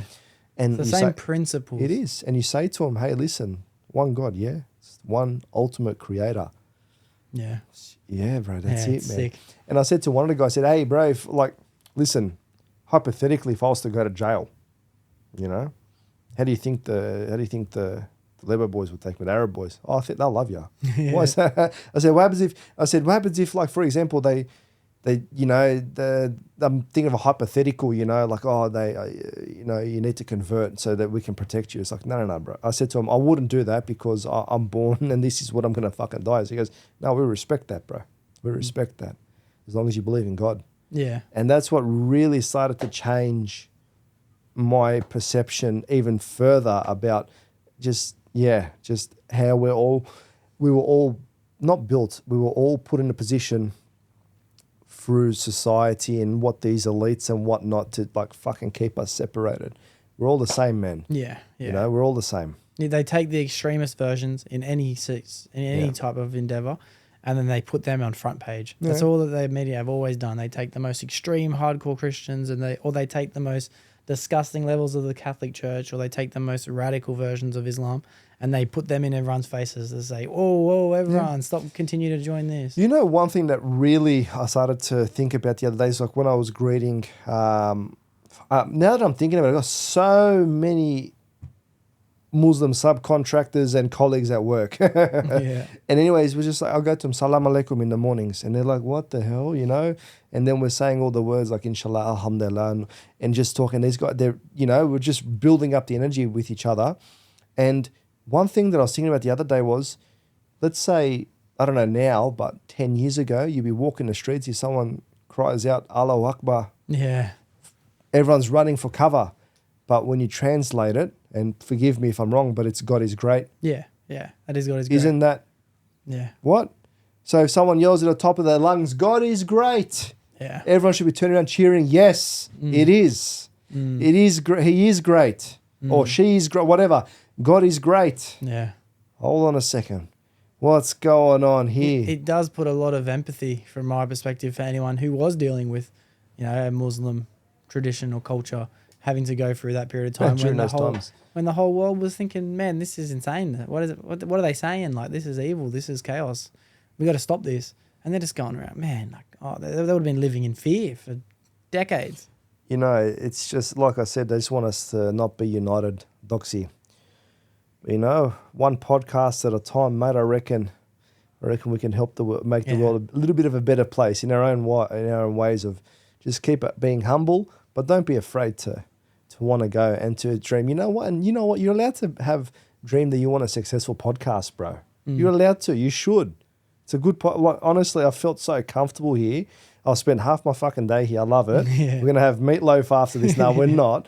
But you dare to dream big as well because you're allowed to, and God allows that. Creator allows that. Any parent wants you to do the best that you possibly can. So you got to make sure that we just get good foundations and that we get everything sturdy. Otherwise, you will eventually fall.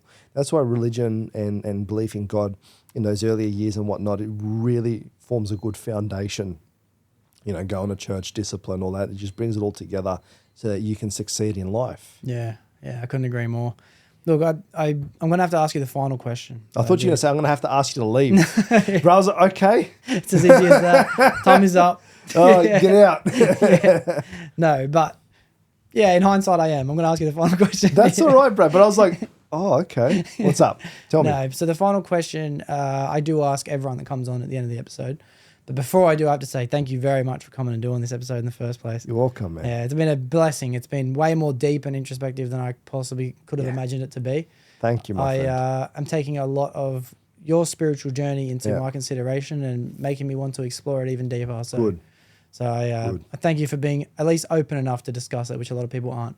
Man, I'm finding these bits and pieces of myself, and they're getting rekindled. As the biggest part of wanting to do my podcast is to actually show people, like, ask people questions the way they want to be asked, and show that spirituality and that aspect, because it's been a big part of my life. But it's been a blessing, and thank you for asking me to come on, and for reaching out, man. I really appreciate it. Yeah, nah, cool. Awesome. Well, the final question is a piece of advice, and I do like to touch on mental health because I feel like it's probably one of the biggest factors in life that isn't talked about enough. Yes.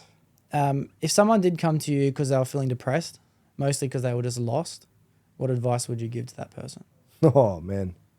We'd have a 1 hour conversation with that bloke. I'd help him as much as I could, because that's been me in many times.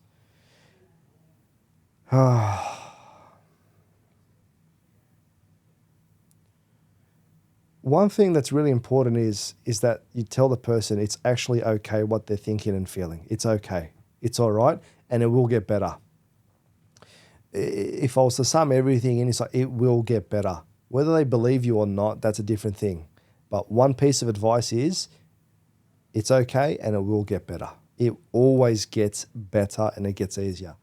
And I think that's really important for our friends that sometimes feel that they're not worth staying here in this world, and they want to go back home, to the ultimate home.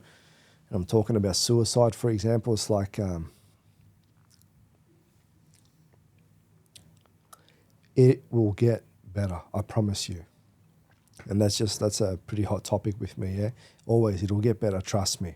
If you don't think so, then just give us some time, you'll get through it. And then we can talk about it again after. But yeah, thank you very much for that one, man. Yeah. It's been a blessing. Well, it was a beautiful answer, because it is the underlying truth above all. It will get better. Yeah. And it's so hard to see that in that moment. I understand why people take it to that next step of no coming back. But if they just had the perspective that this too shall pass, then everything. It always passes. It always passes. And I feel that we don't have enough. We don't have enough, I'm going to say maybe strong people, or enough, there's not enough mentorship in the world, mate. There's not enough people to look up. There is, but it's not happening. Find yourself a mentor. Find yourself someone that you can talk to. And if you're someone that's been through shit and you can see it, call it out, go speak to the person, go help them, It's okay. Everyone's going through some type of battle that we don't know about. And sometimes some people just feel that fucking hopeless. And just they're in that bottomless pit that there's like they're drowning, can't get out. Well, fuck. There's always a way out, man. Like, just I'll show you. We'll take away everything right now. Which direction do you want to go in? What do you want? You got to ask the people. It's like, what do you want? In the most gentlest thing. What would you like right now? This, and this. Okay, let's go help you to get this, and this. And then from there you start building on that. I think Jordan Peterson even said it, like, what makes him emotional is that people just need a little bit of encouragement. Just a little bit of encouragement. Mm. That's why I like to tell people, hey, you're doing a good job. That's good. I like that. And other people sometimes, the egotistical ones, they'll say, he's trying to kiss asses. No, I'm just giving encouragement, but genuine encouragement to build people up, because they need it. It's nice to get encouragement. Mm. And it shows that people are watching and appreciate that, and that you're not in this world alone. Mm. We're not in this world alone. Mm. Couldn't agree more. Yeah, and I think that's another thing that leads on to. Sorry, man, we can keep on talking, but it'll get better. But it's also, you're not alone. You're not alone. Mm. There's people have gone through what you've gone through. They're going through what you're going through, and some are, some will. A lot of people will. So it's okay. Just, you're not alone. I had this discussion with my brother only a couple of weeks ago, discussing a third party that we know is suffering at the moment. And I said they just need to know that they have the support there when they're ready for it. We cannot push them in their direction if they're not willing to start fixing themselves yet because they're going down a spiral. And you just have to understand that it's their turn. It's their turn to suffer at the moment. And if you know that, you'll know that it'll be your turn next. It'll be my turn next. Like, we're all going to just take turns at suffering. We just have to know that it's going to get better. Unfortunately, someone else is going to have to suffer after us. But it's just our moment to reflect. You feel these reasons of sadness and suffering for wanting change in your life, and change only comes from either motivation or desperation. There are only two things that can create change.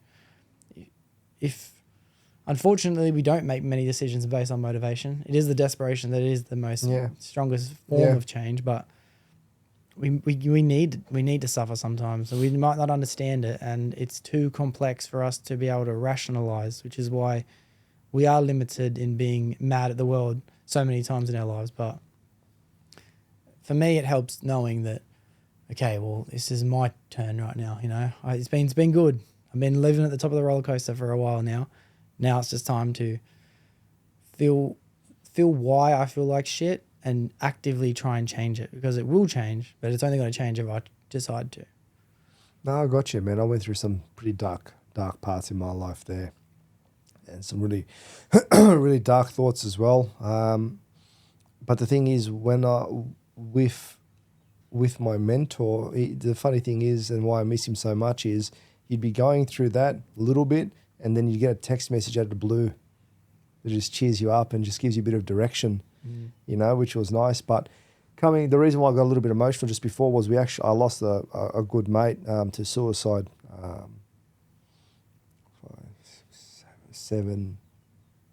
about 6 years ago, approximately 6 years ago. And the thing is, so he was a part of the group, still had the same mentor, but just sometimes these things get you.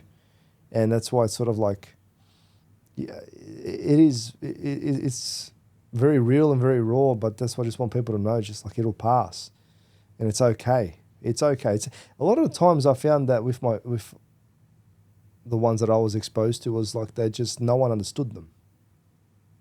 No one understood them, but I think that's a difficult one there, but that's why I never try to say, how can I frame this? I understand that I'll never understand everything, but I'm keen to listen, and I'm keen to hear, and keen to allow you to be who you will need to be, and then just go from there, and not try to put you in a box, or this way he'll say you're weird or this and that. It's okay. Yeah, hopefully that makes sense. Yeah, that makes sense. I'm just trying to put it together there, but ultimately, yeah, man. It's nice to be able to relate to people and tell them you understand. And you only understand in whatever you're able to interpret anyway. And you just apply that to any experience you've gone through. And it's something that I'm trying to do at the moment. I've got a couple of situations where it's like, I know I'll never be able to understand it from your perspective, but I promise you I'm trying. Let's work on anything that needs to get worked on from there. But I went through a similar thing. I lost my best mate to suicide. And mate? Yeah. And my mate Luke. So I got my mate Luke tattooed on my neck. Lukey. And taught me the most I ever need to know about mental health. Yeah, bro, of course, man. The aloneness you can feel, without other people knowing how alone you may feel. And that's why it's an important part of the end of every episode, because you don't know what words will stick to someone, but some words will. Yeah. And everyone's had a different answer. This will be episode 91. There's been 91 different answers so far. And yeah, I like that. Someone would have enjoyed the answer. And that's it. If you can get to the end of this long episode and listening to me talking shit, hopefully you get some gems out of it. But ultimately, man, we're all here to work together. We're all here to just, we're all going to make it. We're all going to make. I remember like back in the day, I used to watch Ziz and his brother Chess Bra and whatnot. Yeah, I know Chess Bra. You know him? Yeah. Personally? Yeah. Sweet, bro. He's in my festival crew. In your festival crew? Yeah. We got more to talk about off camera. But ultimately, they were saying we're all going to make it. I'm pretty sure that's what they said. That's where I got it from. But yeah, we're all going to make it, man. Everyone's going to make it. And we all need to endeavor to help each other out, Yeah, beautiful. Yeah, that's it. Thank you. Nah, thank you, dude. It's been an amazing episode. Yeah. I've been very appreciative. We're going to have another encore after this one. Here we go. I'll come back and talk for more. But that's it. You're the one that's editing it, bro, not me. Yeah. Well, man, I'd love to be able to do another one in the future. I'd be we will. pleasure Get you on mine. Yeah, but I'd love that. we'll go from there. But ultimately, it's been such a pleasure. What you've done here is fantastic. It is amazing. So comfortable. Honestly, you got to be proud of yourself, bro. Thank you. You got to be proud of yourself. Thank you. And this is great. And I expect you, and I want to see you go on that upward trajectory for this, and I reckon you will, man. Yeah. Just don't forget me when you do it. Oh, Right? no, I won't. Trust All right, me, trust me. Doxy. I'll be bringing all the podcasts up with me. Yeah, don't you just worry about everyone that. here. Yeah, $1 million for me, $2,000 for you. It's all right. Nah, it's all good. God bless, man, and fantastic. Thank you very much. All right, thank you. God Well, bless. for everyone listening and made it to the end of the episode, thank you very, very much for the entire length that you've been watching. It's an amazing episode this week. There'll be another one next week. That's a wrap. Shawty Good boy, catch a everybody. ride, yeah, I had to put her that was on. fantastic, man. Two-seater, yeah, we heading for the sun. Shawty going high, I ain't tripping for the funds. Yeah, I won't start, I ain't tripping, I'm a stunt.